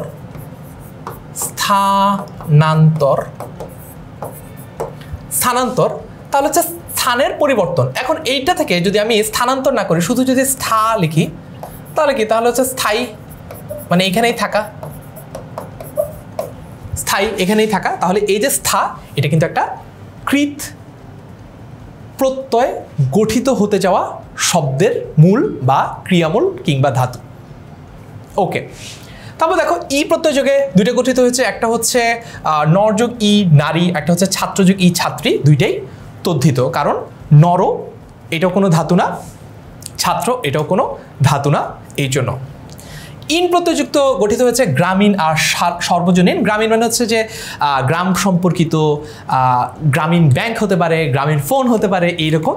আর সর্বজনীন মানে হচ্ছে সবার জন্য প্রযোজ্য, এরকম বোঝায়। মানে মনে করো আমি যদি বলি যে এইটা একটা সর্বজনীন উৎসব, তার মানে এখানে সবাই আসতে পারবে, সবার জন্য উন্মুক্ত, এইভাবে বোঝায় সর্বজনীন। দুইটাই তদ্ধিত। ইও প্রত্যয় যোগে গঠিত দুইটা শব্দ, একটা হচ্ছে রাষ্ট্রীয়, একটা হচ্ছে মিশরীয়। মিশরীয়টা এসএসসি পরীক্ষার জন্য ইম্পর্টেন্ট, এটা আমি একটু আলাদা করে পড়বো। মিশরীয়, রাষ্ট্রযোগ ইও, মিশরযোগ ইও, দুইটাই হচ্ছে তদ্ধিত। এখানে ইও দুইখানেই, এই যে ইও এবং ইও দুইটাই হচ্ছে তদ্ধিত, কারণ রাষ্ট্র একটা শব্দ, মিশর একটা শব্দ, দুইটাই কিন্তু ধাতু না, দুইটাই কিন্তু ক্রিয়ামূল না, এই জন্য। ওকে, তারপরে যদি দেখি এই প্রত্যয় দিয়ে গঠিত হচ্ছে ঢাল যোগ উ ঢালু, ঝাড় যোগ উ ঝাড়ু, ঝাড়া, কোনো কিছু ঝাড়া, এটা কি একটা ক্রিয়ামূল না, এটা একটা ধাতু না, তাহলে এইটা কিন্তু একটা ঝাড়, এটা একটা ক্রিয়ামূল। তাই এই যে এই উটা একটা কৃত প্রত্যয়।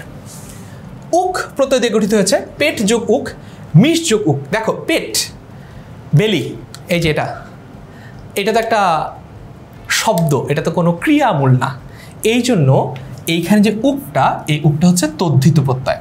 আর এই যে মিশ, তুই ওদের সাথে মিশিস না কেন, অথবা ওদের সাথে মিশিস না, ওরা তোকে খারাপ করে ফেলবে। এই যে এই মিশটা হচ্ছে একটা ক্রিয়া মূল বা ধাতু। তাহলে এই যে মিশের সাথে যে উকটা গঠিত হচ্ছে, এই মিশের সাথে যে উকটা তৈরি হচ্ছে, যুক্ত হচ্ছে, এই উকটা হচ্ছে কৃত প্রত্যয়। তারপরে দেখি গরুর আর লেজুর, দুইটাই মনে হয় আমাদের জন্য একটু নতুন শব্দ। দেখো লেজ আর গড় দুইটাই হচ্ছে শব্দ, দুইটাই আসলে ক্রিয়ামূল না বা ধাতু না, এই জন্য দুইটাই তদ্ধিত প্রত্যয় হচ্ছে, মানে এই উটটা দুইটাই তদ্ধিত হচ্ছে। গরুর শব্দটার অর্থ কি? গরুর হচ্ছে পৌরাণিক ঘটনা অবলম্বনে গরুর হচ্ছে বিষ্ণুর বাহন। আর গরুর অনেকে এটাকে ঈগল পাখিও বলা হয়, বা এটাকে হচ্ছে একদম পক্ষী শ্রেষ্ঠ বলা হয়, মানে সব পাখির সেরা পাখি হচ্ছে গরুর, বুঝছি? আচ্ছা, তারপর হচ্ছে লেজুর মানে হচ্ছে লেজের মতো লেগে থাকা। লেজুরের একটা ভালো শব্দ হচ্ছে লেজুর বৃত্তি। লেজুর বৃত্তি মানে হচ্ছে চামচামি করা বা দালালি করা, অর্থাৎ সব কিছুতেই কারোর সাথে সাথে চলা, এটা হচ্ছে লেজুর বৃত্তি। আর লেজুর শব্দটার অর্থ হচ্ছে লেজের মতো লেগে থাকা, লেজুর। তাহলে দুইটাই হচ্ছে আমাদের তদ্ধিত প্রত্যয়, যে উড় দুইটাই তদ্ধিত। তারপর হচ্ছে উয়া প্রত্যয় যুক্ত হয়ে দুইটা শব্দ আমরা দেখি, একটা হচ্ছে মাছুয়া, একটা হচ্ছে পড়ুয়া। মাছ যোগ উয়া, মাছ কি? মাছ তো একটা শব্দ, এটা তো কোনো ক্রিয়া না, তাই এখানে মাছুয়ার সাথে যে উয়া যুক্ত হয়েছে এটা হচ্ছে তদ্ধিত। আর পড়া তো একটা ক্রিয়ামূল, বুঝতেই পারছি, তাহলে পরের সাথে যে উয়া যুক্ত হয়েছে সেটা কিন্তু কৃত প্রত্যয়। আমাদের কাছে কি এইবার আন্ডারস্ট্যান্ডিংটা ক্লিয়ার হয়েছে? যদি ক্লিয়ার হয় তাহলে আমরা হয়তো বা আরেকটু দ্রুত আগাতে পারি। হ্যাঁ, ঠিক আছে। ওয়া প্রত্যয়যুক্ত গঠিত হয়েছে ঘর যোগ ওয়া, ঘরোয়া। ঘর একটা শব্দ, এই জন্য এটা তদ্ধিত। লাগোয়া মানে হচ্ছে কোনো কিছু লাগানো, মানে মনে করো তাদের কিচেনটা বা তাদের রান্নাঘরটা তাদের বেডরুমের সাথে লাগোয়া, এরকম, বা ড্রয়িং রুমের সাথে ডাইনিং রুমটা লাগোয়া, পাশাপাশি লাগানো, এরকম বোঝায়।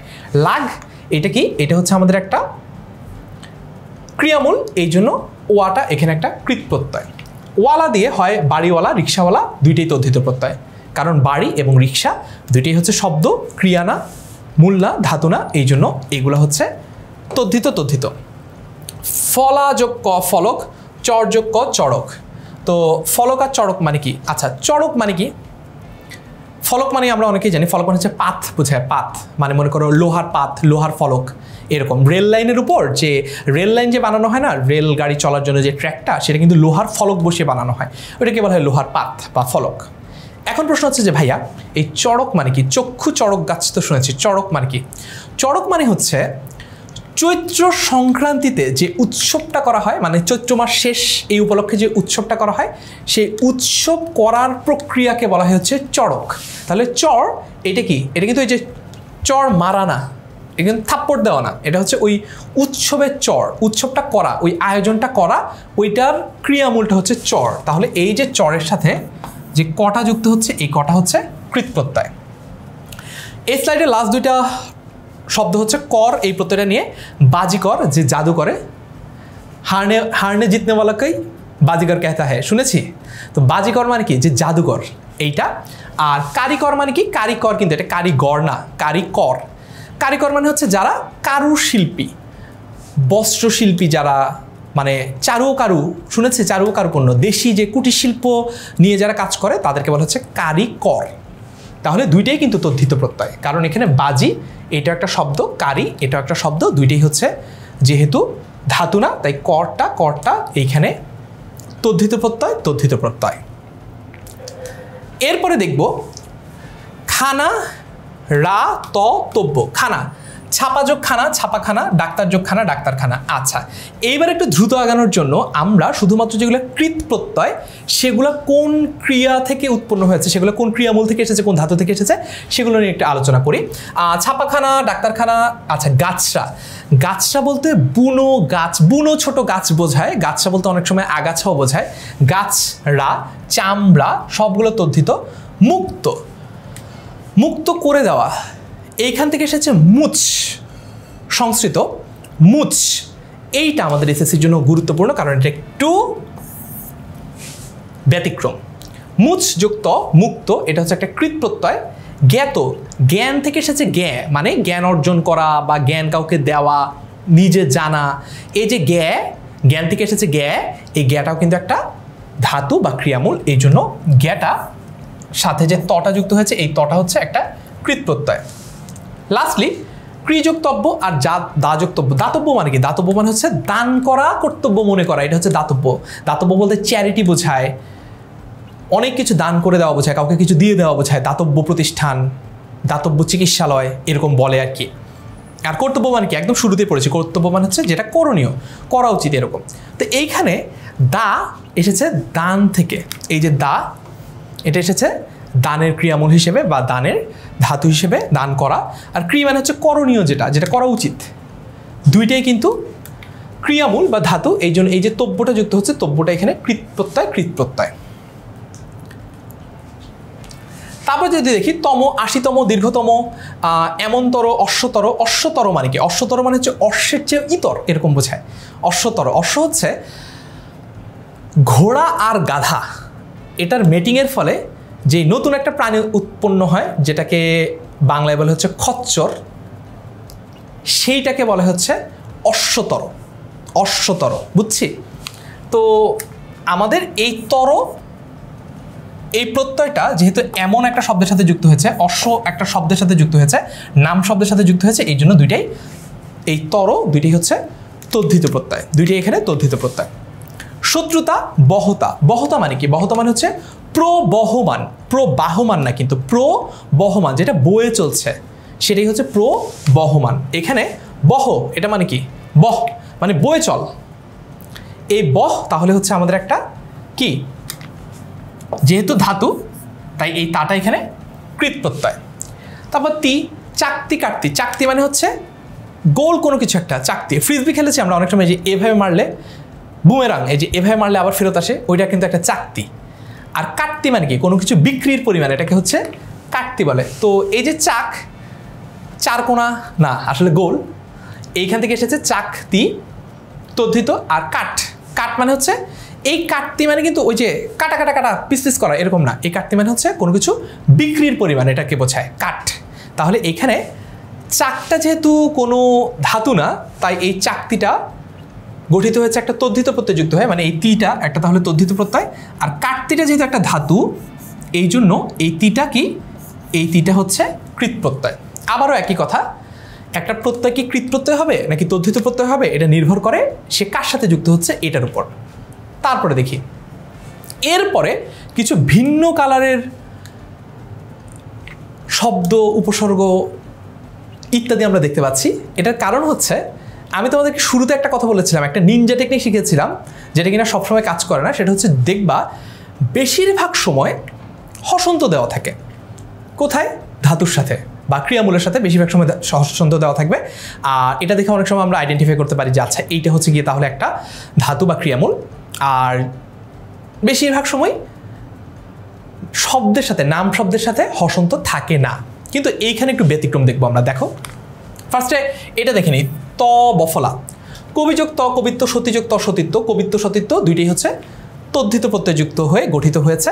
কবিত্ব মানে হচ্ছে কবি কবি ভাব, সতীত্ব মানে হচ্ছে পতিপরায়ণ, সতী নারী এমন বোঝানো হয়। এইবার দেখো ত্র, প্রত্যয়টা হচ্ছে ত্র, প্রত্যয়টা হচ্ছে থ। ছদ যোগ ত্র, কি পেলাম? ছত্র, ছাতা। ছদ মানে হচ্ছে কোনো কিছু ঢাকা। এই যে দেখো ছদ আসছে কোত্থেকে? পোশাক পরিচ্ছদ। পোশাক পরিচ্ছদ মানে হচ্ছে যেটা দিয়ে আমাদের শরীর আমরা ঢাকি, সেটা হচ্ছে ছদ। এই ছদ আসছে ওইখান থেকে, পোশাক পরিচ্ছদ। তাহলে ছত্র মানে কি? ছাতা। ওই যে আমরা মাথায় ছাতা দিই না বৃষ্টি হলে বা রোদ হলে, ওইটা হচ্ছে ছাতা, যে কোনো কিছু ঢাকা। আমাদের মাথা ঢাকার কাজটা করে হচ্ছে ছত্র বা ছাতা। তাহলে এই যে ছদ, এই ছদটা কিন্তু একটা কৃত প্রত্যয়। এখন এরপর দেখবো হচ্ছে নেত্র। নেত্র মানে হচ্ছে চোখ। আমরা তো শুনেছি নেত্রকোনা। তো নেত্র, নেত্র এসেছে কোত্থেকে? দেখো তো, নেত্র এসেছে নি এই কৃত প্রত্যয়টা থেকে। নি এই কৃত প্রত্যয়টা থেকে। তোমাদেরকে বলছিলাম যেটা, যে সবসময় যে ধাতু বা ক্রিয়ামূলের সাথে হসন্ত থাকবে এমন কোনো কথা নেই। যেমন এখানে কিন্তু নাই, নি এর সাথে কিন্তু নাই। যেমন একটু আগে আমরা ওই যে শয়ন শিখেছিলাম, ওখানে কিন্তু শি এর সাথে ছিল না হসন্ত। দেখো এখানে নি এর সাথে হসন্ত নাই। দেখেছো? নেত্র যেহেতু নি দেখা, এটার সাথে ত্র যুক্ত হয়ে নেত্র হয়েছে, এই কারণে এই নিটা একটা কৃত প্রত্যয় সাথে যুক্ত হয়েছে। তারপরে যদি দেখি থ, চতুর্যোগ থ, কাশ যোগ থ। চতুর্যোগ থ, কাশ যোগ থ। চতুর্থ, চতুর্থ আর কাষ্ঠ দুইটাতে আমরা বুঝি। কাশ যোগ থ, দেখো এখানে কিন্তু হসন্ত নাই, চতুরে কিন্তু আবার হসন্ত আছে। দেখেছো? উল্টো হয়ে গেছে। হসন্ত থাকার কথা কৃত প্রত্যয় যার সাথে যুক্ত হয় তার সাথে, অর্থাৎ ধাতু বা ক্রিয়ামূলের সাথে। আর হসন্ত থাকার কথা না তদ্ধিত প্রত্যয় যার সাথে যুক্ত হয় তার সাথে। কিন্তু এখানে দেখো ঘটনা উল্টা। চতুরের সাথে একটা হসন্ত আছে, কিন্তু চতুর একটা শব্দ, এটা কোনো ধাতু বা ক্রিয়ামূল না। আবার এখানে কাশের সাথে কোনো হসন্ত নাই, কিন্তু এইটা একটা কৃত প্রত্যয়। ক্লিয়ার? ওকে। তারপর দেখো দ্বার, অংশীদার, চুড়িদার। অংশীদার মানে হচ্ছে শেয়ার হোল্ডার। অংশী এটা যেহেতু একটা শব্দ, তাই এটা দ্বারটা এখানে একটা তদ্ধিত প্রত্যয়। আর দ্বার, চুড়িদার বলতে কি বোঝানো হয়?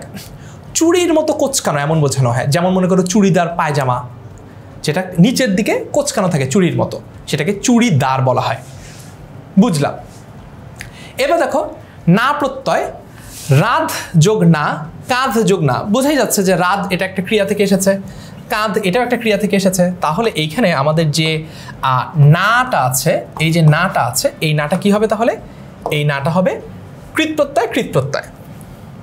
পনা, গিন্নিপনা, বেহায়াপনা। গিন্নিপনা মানে হচ্ছে গিন্নির মতো কাজ করা, বেহায়াপনা মানে হচ্ছে বেলজ্জার মতো কাজ করা, বেহায়াপনা। তো গিন্নি আর বেহায়া দুইটাই হচ্ছে আমাদের শব্দ, তাই পনা পনা দুইটা পনাই হচ্ছে এখানে তদ্ধিত প্রত্যয়, দুটি প্রত্যয় হচ্ছে এখানে তদ্ধিত প্রত্যয়। বর, স্থাবর আর হচ্ছে চত্বর। স্থাবর মানে হচ্ছে স্থায়ী, যেটা স্থানান্তর করা যায় না যেটা। ফর এক্সাম্পল, স্থাবর সম্পত্তি বলতে বোঝা হচ্ছে জমি, বাড়ি, যেটা অন্য কোথাও নিয়ে যাওয়া যায় না। অস্থাবর কোনটা? মনে করো ঘড়ি বা হচ্ছে গাড়ি, যেগুলো স্থানান্তর করা যায়, এই দিক থেকে ওই দিকে নিয়ে যাওয়া যায়, এখান থেকে ওখানে নিয়ে যায়, সেগুলো হচ্ছে অস্থাবর। তো আমাদের শব্দটা হচ্ছে স্থাবর। এইটা আসছে কোথেকে? ওই যে স্থায়ী পড়েছিলাম না, স্থায়ী, স্থা। আর চত্বর এসেছে চথ থেকে, মানে কোনো কিছুতে রোম অ্যারাউন্ড করা, ঘুরে বেড়ানো, এটার ক্রিয়ামূল হচ্ছে চথ, চত্বর। বাজ, এটা দিয়ে দুইটা শব্দ, একটা হচ্ছে ধান্দাবাজ, একটা হচ্ছে ধোকাবাজ।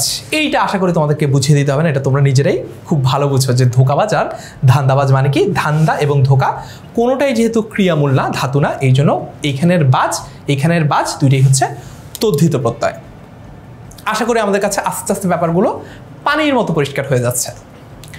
বান দিয়ে হয় দয়াবান, জ্ঞানবান। দয়াও একটা শব্দ, জ্ঞানও একটা শব্দ, তাহলে দুইটাই তদ্ধিত, মানে এখানে বান দুইটাই হবে তদ্ধিত। বুদ্ধিমান, এটাও বুদ্ধি যেহেতু একটা শব্দ, তাই বুদ্ধিমানও হবে হচ্ছে তদ্ধিত। এইবার যেটা আমাদের দেখতে হবে সেটা হচ্ছে বর্ধমান। এটা কোত্থেকে আসলো? বৃদ্ধ মানে হচ্ছে বৃদ্ধি পাচ্ছে, বর্ধিত হচ্ছে, বাড়ছে, ইনক্রিজিং। এটাকে হচ্ছে বৃদ্ধি আছে না, বৃদ্ধি থেকে বৃদ্ধ, এই বৃদ্ধটা হচ্ছে ক্রিয়ামূল, বা এই বৃদ্ধটা হচ্ছে কি আমাদের ধাতু। তাহলে এইখানের সাথে যে মানটা আছে, এই মানটা হচ্ছে কৃত প্রত্যয়। তারপর দেখি জ প্রত্যয় যোগে গঠিত হয়েছে সৌন্দর্য এবং কার্য। সুন্দর যোগ জ, এই সুন্দরটা তো একটা শব্দ, ধাতু না, এই জন্য এটা, এই জটা একটা তদ্ধিত প্রত্যয়। আর ক্রি মানে কি? ওই যে করতে হবে, করণীয়, কাজ করা।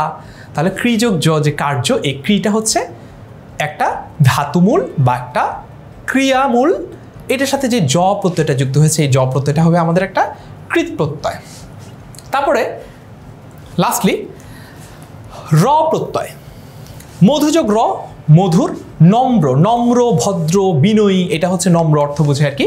মধুর আর নম্র, মধু একটা শব্দ, আর নমঃ, নমস্কার করা আছে না, নমস্কার করা, ওইটা হচ্ছে নম। নম মানে হচ্ছে নত হওয়া, বিনয়ী হওয়া, আনুগত্য স্বীকার করা, এইটা। তাহলে এই যে নম্র, এই নম্রের যে নম, এইটা এসেছে হচ্ছে একটা ক্রিয়া থেকে, এটা একটা ধাতুমূল বা এটা একটা ক্রিয়ামূল। এটা যুক্ত হয়েছে যে এই রয়ের সাথে, এই রটা হচ্ছে আমাদের একটা কৃত প্রত্যয়। আইডিয়া নিশ্চয়ই পানির মতো পরিষ্কার। তারপরে ল, দীর্ঘযোগ ল। দীঘল মানে হচ্ছে অনেক বড়, যেমন হচ্ছে দীঘল হ্রদ মানে অনেক বড়, দীঘল কেশ মানে লম্বা চুল, এরকম বোঝায়। অম্ল, অম্ল মানে কি? অম্ল মানে হচ্ছে অ্যাসিড, অম্ল মানে হচ্ছে টক। এটা কিন্তু একটা ক্রিয়া থেকে এসেছে, তাহলে এই যে অমের সাথে লটা যুক্ত হয়েছে, এই লটা একটা কৃত প্রত্যয়। দীর্ঘ থেকে এসেছে, তাহলে এই লটা কোনো, এই দীর্ঘ থেকে যেহেতু এটা এসেছে, এইটা কিন্তু কোনো ধাতু বা ক্রিয়ামূল না, এই জন্য এটা একটা, এই লটা একটা তদ্ধিত প্রত্যয়। তারপর হচ্ছে লা, মেঘলা, হামলা। মেঘলা, মেঘ যোগ লা, মেঘলা, তাহলে এখানে লাটা, মেঘলার লাটা, তাহলে হচ্ছে আমাদের তদ্ধিত প্রত্যয়। কিন্তু হামলা, হামলা করো, হামলা, ঠিক আছে, তুই হামলে পড়, তারা সেখানে হামলে পড়লো, তাহলে এটার ক্রিয়ামূল বা ধাতু কোনটা? হাম। যেহেতু এটা ক্রিয়ামূল বা ধাতু, এর সাথে যে লা যুক্ত হয়েছে, এই লাটা তাহলে একটা কৃত প্রত্যয়। ওকে, তারপর দেখব হচ্ছে সই, তবে তাই সই। মানানসই, চলনসই, মানিয়ে চলার মতো, চালিয়ে নেওয়ার মতো। মানানসই আর চলনসই দুইটাই হচ্ছে তদ্ধিত প্রত্যয়, সই তদ্ধিত। এরপর দেখবো হচ্ছে পানসে আর ফ্যাকাশে। কোন প্রত্যয় যুক্ত হয়েছে? সে প্রত্যয়। পানির মতো স্বাদ, মানে আসলে কোনো স্বাদই না, পানসে। আর ফিকাশে মানে হচ্ছে একদম, মানে মনে করো প্রত্যয়ের টপিকটা দেখলে এতদিন তোমাদের মুখটা ফ্যাকাশে হয়ে যেত, তার মানে হচ্ছে রক্ত শূন্য হয়ে যেত, দেখে মনে হতো যে চোখে মুখে রক্ত নাই, বুঝেছো? এটা হচ্ছে ফ্যাকাশে, সাদা হয়ে যাওয়া, একদম ভয়ে সাদা হয়ে যাওয়া। তো ওইটা ফিকা এবং পানি দুইটাই যেহেতু শব্দ, ক্রিয়ামূল না, ধাতু না, তাহলে এখানে যে শেষে যুক্ত হয়েছে, পানির সাথে সে, পানসে, ফিকার সাথে সে, ফ্যাকাশে, এই সেটা তদ্ধিত প্রত্যয়, তদ্ধিত প্রত্যয়। সো এরই মাধ্যমে অনেকক্ষণ সময় নিয়ে আমাদের বোর্ড বইয়ের যতগুলো উদাহরণ আছে সবগুলো আমরা শিখে ফেললাম। আশা করি সবগুলো শব্দ তোমরা বুঝতে পেরেছ, অর্থগুলো তোমরা ধরতে পেরেছ। এখন চলো আমরা একটু আরও কিছু উদাহরণ দেখি, সেগুলো বিশেষ অর্থ বহন করে এবং এগুলা আমাদের এসএসসির জন্য খুবই ইম্পর্টেন্ট দেখে আমি একদম আলাদা করে ক্লাসের এই সেগমেন্টে পড়াচ্ছি।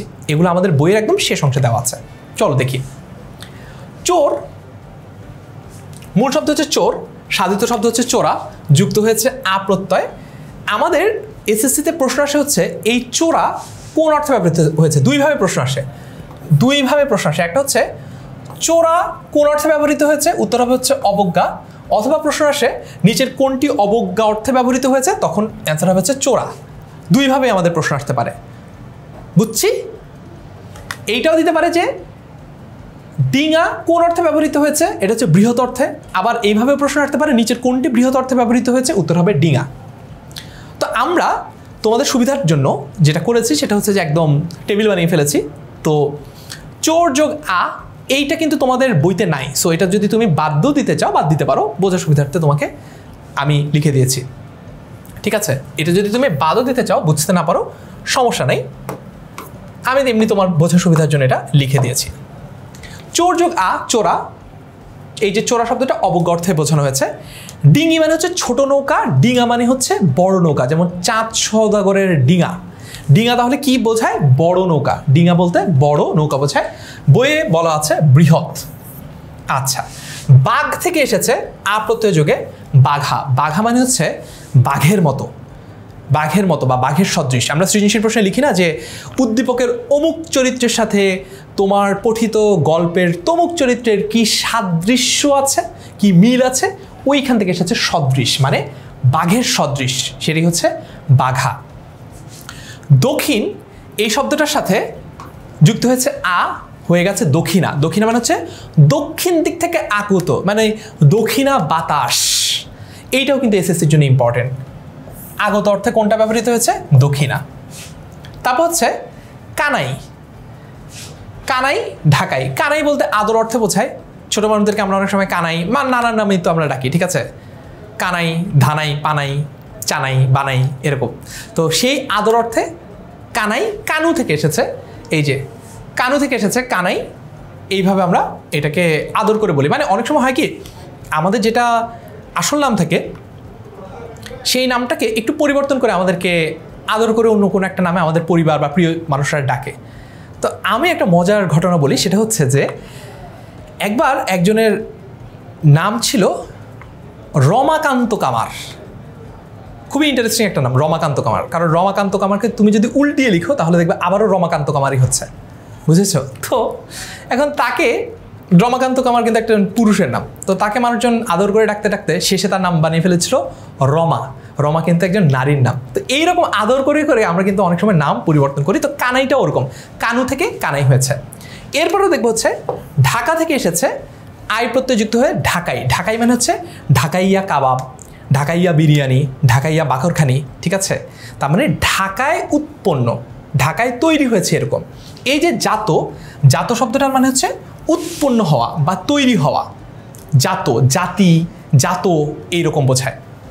তারপর দুইটা আলাদা করে মনে রাখতে হবে, সেটা হচ্ছে বাহাদুরি আর ইত্রামি। ইত্রামি কি? ইত্রামি হচ্ছে ইতরিতর ভাব, ইতরিতর ভাব, ইত্রামির অভাব। ইতরের সাথে আমি প্রত্যয়যুক্ত হয়ে গঠিত হয়েছে ইত্রামি, যার অর্থ হচ্ছে ভাব। আর এই স্লাইডের লাস্ট সেটা হচ্ছে জ্যাঠা। জ্যাঠা মানে হচ্ছে সাধারণত বাবার বড় ভাইকে বলা হয় জ্যাঠা, আর ছোট ভাইকে বলা হয় চাচা। তবে এখনকার সময় জ্ঞাতিত্বের সম্পর্কে আমরা যেটা দেখি সবাইকে আসলে চাচা বলা হচ্ছে।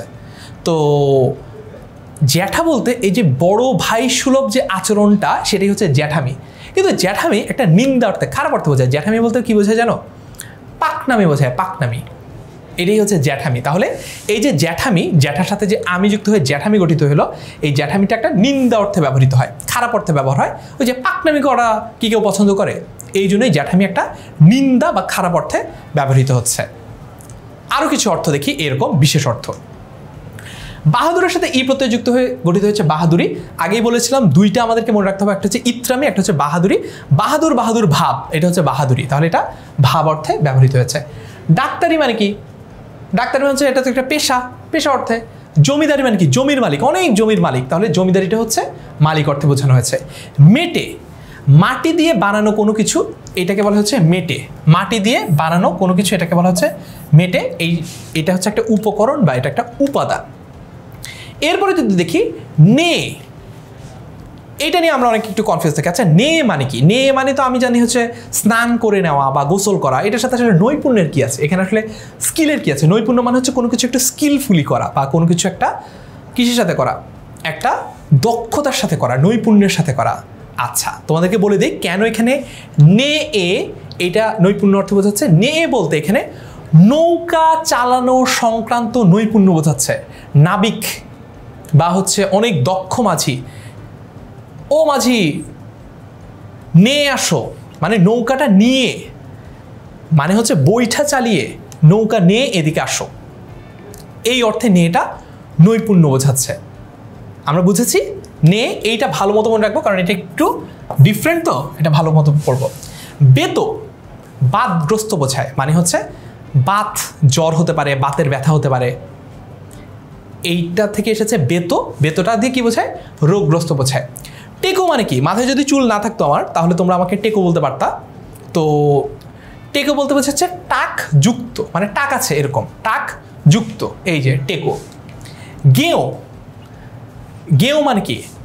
অনেক সময় এটা নেগেটিভ কনোটেশনে বলা হয়। গেঁয়ো বলতে বোঝানো হয়েছে একটু গ্রাম্য বা গ্রাম গ্রাম ভাব, এইরকম। আমরা শুনেছি না একটা জোক, গ্রামের চাচাতো ভাই, ওই রকম আর কি। গেঁয়ো বলতে গ্রাম সংশ্লিষ্ট বোঝায়, কিন্তু বাংলা ভাষায় ডিরেক্টলি গেঁয়ো বলতে আসলে খারাপ কিছু বোঝানো হয়নি, কারণ এটার অর্থ দেখো নিন্দা বলে নেই, বলছে সংশ্লিষ্ট, মানে জড়িত, সম্পৃক্ত, এমনটা। তার মানে আমরা কিন্তু খুব সহজেই কি কি ধরনের প্রশ্ন বোর্ড বইতে আছে অনুশীলনীতে সেগুলো সলভ করলাম, প্রত্যয়ের বেসিক ক্লিয়ার করলাম, তদ্ধিত প্রত্যয় শিখলাম, কৃদন্ত শব্দ শিখলাম, কৃত প্রত্যয় শিখলাম, তারপরে অনেকগুলো উদাহরণ পড়লাম। এরপরে হচ্ছে আমরা কি দেখলাম? এরপরে আমরা আমাদের বিশেষ কিছু অর্থ আছে যেগুলো এসএসসি পরীক্ষার জন্য ইম্পর্টেন্ট, সেগুলো শিখলাম। এখন আমাদের কিসের পালা? এখন আমাদের বোর্ড এমসিকিউ সলভ করার পালা।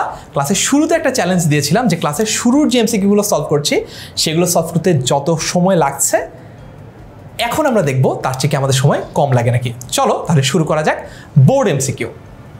এসএসসিতে বিভিন্ন বোর্ডে যে এমসিকিউগুলো এসেছে সেগুলো আমরা সলভ করবো একটা একটা করে। এই প্রশ্নটা এসেছে ঢাকা বোর্ডে 2025 সালে, রাজশাহী বোর্ডে 2024 সালে, ময়মনসিংহ বোর্ডে 2023 সালে।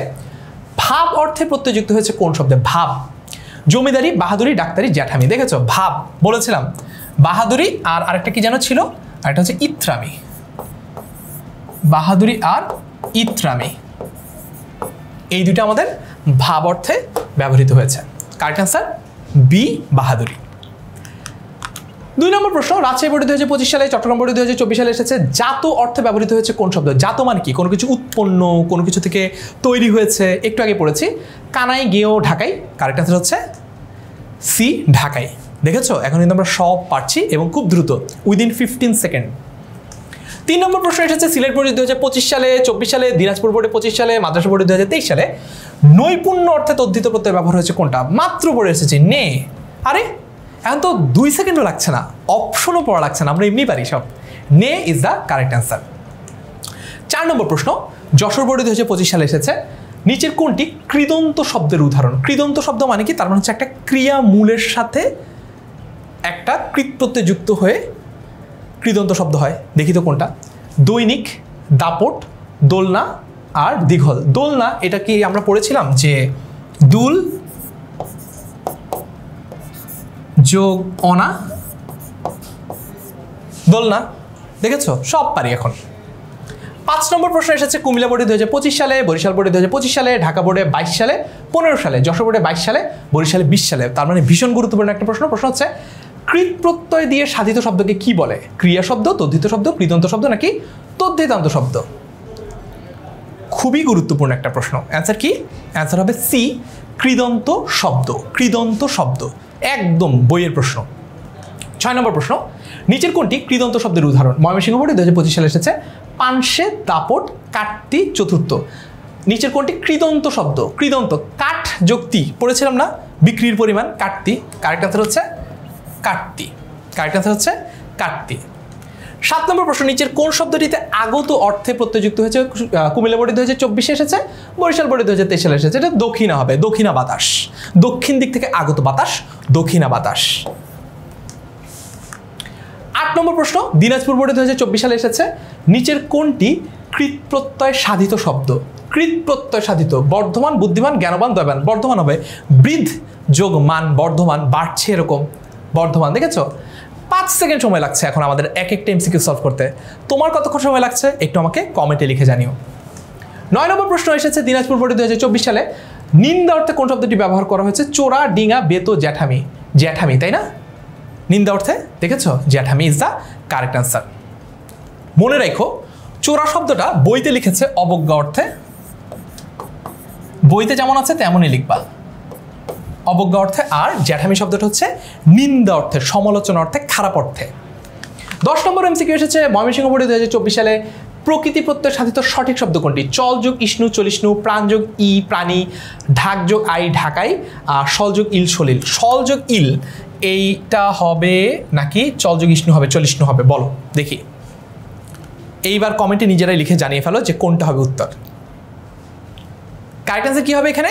কারেক্ট অ্যান্সার হবে হচ্ছে চল যোগ ইষ্ণু, চলিষ্ণু, চলমান যেটা, গতিশীল যেটা, চলনশীল যেটা, সেইটা। পরের প্রশ্ন এসেছে মাদ্রাসা বোর্ডে 2024 সালে, নিচের কোনটি কৃত প্রত্যয় সাধিত শব্দ? গ্রামীণ, পড়া, চারিত্রিক, গারওয়ান। পর যোগ আ, পড়া, কৃত প্রত্যয়। Correct answer. 5 সেকেন্ড। 12 নম্বর প্রশ্ন, রাজশাহী বোর্ডে 23 সালে এসেছে, ঢাকা বোর্ডে 23 সালে এসেছে, ময়মনসিংহ বোর্ডে 2022 সালে এসেছে, বৃহৎ অর্থে প্রত্যয়যুক্ত। বৃহৎ, বৃহৎ, বড়, ডিঙি না ডিঙা, ডিঙা, ডিঙা, ডিঙা, ঠিক আছে? ডিঙি তো ছোট নৌকা, ডিঙা হচ্ছে বড় নৌকা। ডিঙা ইজ দ্য কারেক্ট অ্যান্সার। দেখেছো? 5 সেকেন্ড টার্গেট, 5 সেকেন্ড। 13 নম্বর প্রশ্ন, সিলেট বোর্ডে 2023 সালে এসেছে, নিচের কোন প্রকৃতি প্রত্যয়ের বিশ্লেষণ সঠিক? চল যোগ ইষ্ণু, চলিষ্ণু, পট যোগ ইতো, পঠিত, ভাজ যোগ ই, ভাজি, মিশর যোগ ইও, মিশরীয়। আমি কিন্তু পড়ানোর সময় বলেছিলাম যে মিশরীয়টা ইম্পর্টেন্ট, কারণ এটা এসএসসি পরীক্ষায় এসেছিল। মিশর যোগ ইও, মিশরীয়। এই ধরনের প্রশ্নগুলো আসলে 5 সেকেন্ডে সলভ করার টার্গেট নেওয়ার দরকার নেই, কারণ এখানে একটা দুইটা বানান এদিক ওদিক থাকে। মানে মনে করো এই ইও বানানটা যদি রস্বই দিয়ে দিত তাহলে কিন্তু এটা ভুল অ্যান্সার হয়ে যেত। সো এইগুলো আমরা একটু কেয়ারফুলি সলভ করবো। প্রত্যেকটা প্রশ্নই 5 সেকেন্ডে সলভ করতে হবে এমন কোনো কথা নাই। কারেক্ট অ্যান্সার হচ্ছে মিশরীয়। 14 নম্বর প্রশ্ন এসেছে যশোর বোর্ডে 2023 সালে, সদৃশ অর্থে প্রত্যয়যুক্ত শব্দ কোনটি? বাঘা, ঢাকাই, টেকো, চোরা। বাঘা, বাঘের মতো, বাঘের সদৃশ। দেখেছো? বেশিরভাগ প্রশ্ন কিন্তু আমাদের লাস্টে যেই পার্টটা পড়লাম, কোনটা কোন অর্থে প্রকাশিত হয় সেইখান থেকে আসছে। সো আমরা ওই জায়গাটা বেশি ইম্পর্টেন্স দেব। 15 নম্বর প্রশ্ন, কুমিল্লা বোর্ডে 2023 সালে এসেছে, শব্দ ও ধাতুর পরে অর্থহীন যে শব্দাংশ যুক্ত হয় তাদেরকে কি বলে? প্রত্যয় বলে। এই যে দেখো, উপসর্গ, অনুসর্গ, যোজক, প্রত্যয়। দেখেছো? আমাদের অপশন পড়া ছাড়াই এখন আমরা উত্তর দিতে পারি, প্রত্যয়। 16 নম্বর প্রশ্ন এসেছে দিনাজপুর বোর্ডে 2023 সালে, কুমিল্লা বোর্ডে 2022 সালে, তাক যোগ ও টেকো, এখানে ও প্রত্যয় কি অর্থে যুক্ত হয়েছে? যুক্ত অর্থে যুক্ত হয়েছে, তাই না? যুক্ত আছে, এই যে যুক্ত আছে। So B is the correct answer, যুক্ত অর্থে যুক্ত হয়েছে। 17 নম্বর প্রশ্ন যেটা এসেছে চট্টগ্রাম বোর্ডে 2022 সালে, রাজশাহী বোর্ডে 2022 সালে, সিলেট বোর্ডে 2015 সালে, দোলনা শব্দের প্রকৃতি ও প্রত্যয় কি হবে? দুল যোগ অনা। এইটা আমরা 5 সেকেন্ডে পারি, কারণ option A is the correct answer. দুল যোগ অনা খুবই গুরুত্বপূর্ণ, বারবার পড়তে হবে, কারণ এখানে বানানের একটু হেরফের হলেই তুমি কিন্তু সঠিক উত্তরটা খুঁজে বের করতে পারবা না। এই জন্য খুব কেয়ারফুলি পড়তে হবে, কারণ দেখো এখানে সবগুলো বানানই কাছাকাছি। সো এই ধরনের প্রশ্ন একটু সময় নাও, সমস্যা নাই। 18 নম্বর প্রশ্ন, মাদ্রাসা বোর্ডে 2022 সালে এসেছে, কৃত প্রত্যয়ের উদাহরণ কোনটি? দানব, বাড়িওয়ালা, খেলনা, সাহিত্যিক। কৃত প্রত্যয়ের উদাহরণ কোনটি? দানব, বাড়িওয়ালা, খেলনা, সাহিত্যিক। কৃত প্রত্যয় মানে ক্রিয়ার সাথে সম্পর্ক থাকবে। খেলনা, খেল যোগ না, খেল যোগ অনা, খেলনা, খেল যোগ না, খেলনা। C is the correct answer. মাদ্রাসা বোর্ডের 22 সালে আসা প্রশ্ন। 19 নম্বর প্রশ্ন, চলিষ্ণু শব্দটির প্রকৃত প্রত্যয় কোনটা? চল যোগ স্নু, চল যোগ ইষ্ণু, চল যোগ ইষ্ণু, দুইটাই ইষ্ণু কিন্তু এটা দীর্ঘই, এটা রস্যই, দেখেছো খুব কাছাকাছি। আর চল যোগ উষ্ণু, কোনটা হবে কারেক্ট অ্যান্সার? কারেক্ট অ্যান্সার হচ্ছে সি, চল যোগ ইষ্ণু, চোল ইষ্ণু। ভুলে গেলে সমস্যা নেই, একটু মাঝে মাঝে মনে করে বের করার একটা উপায় আছে। দেখো এখানে ইষ্ণু শব্দটা কিন্তু এখানে দেখো, এই যে এখানে এটা কিন্তু একটা রস্যইকার, ঠিক আছে? এই রস্যইকারটা কিন্তু আসলে দীর্ঘইকার হয়ে যেতে পারবে না এই প্রকৃতির প্রত্যয়ের ক্ষেত্রে, তাই এখানে দীর্ঘইটা হবে না, বুঝেছি? আর এখানে রস্যটাও হবে না, তাহলে এটা চলুষ্ণু হতো। 20 নম্বর প্রশ্ন, দিনাজপুর বোর্ডে 2023 সালে এসেছে, কুমিল্লা বোর্ডে 2022 সালে এসেছে। টাকযোগ ও টেকো এখানে ওর প্রত্যয় কি অর্থে ব্যবহৃত? যুক্ত অর্থে। এটা তো আমরা অলরেডি সলভ করলাম, যুক্ত অর্থে এখানে ব্যবহৃত হয়েছে। সো আমরা আজকের এই একটা ক্লাসে প্রত্যয় নিয়ে যার যত ভয় সব করে ফেললাম জয়। তোমরা আরও যদি তোমাদের ব্যাচ সংক্রান্ত নোটিশ, ইম্পর্টেন্ট সাজেশন, নোট, যে কোনো আপডেট পেতে চাও কমেন্টে দেওয়া লিঙ্কে ক্লিক করতে হবে। পাশাপাশি আমাদের কোর্স সংক্রান্ত যে কোনো কিছু জানতে যে কোনো সময় কল করতে পারো 16910 এই নম্বরে। আশা করি ব্যাকরণের সবচেয়ে ভয় যেই টপিকটা নিয়ে লাগে তার মধ্যে একটা হচ্ছে প্রত্যয়। আজকের এই ক্লাসে আমরা প্রত্যয়ের সকল ভয়কে করতে পেরেছি জয়। দেখা হবে পরবর্তী ক্লাসে যদি তোমরা চাও।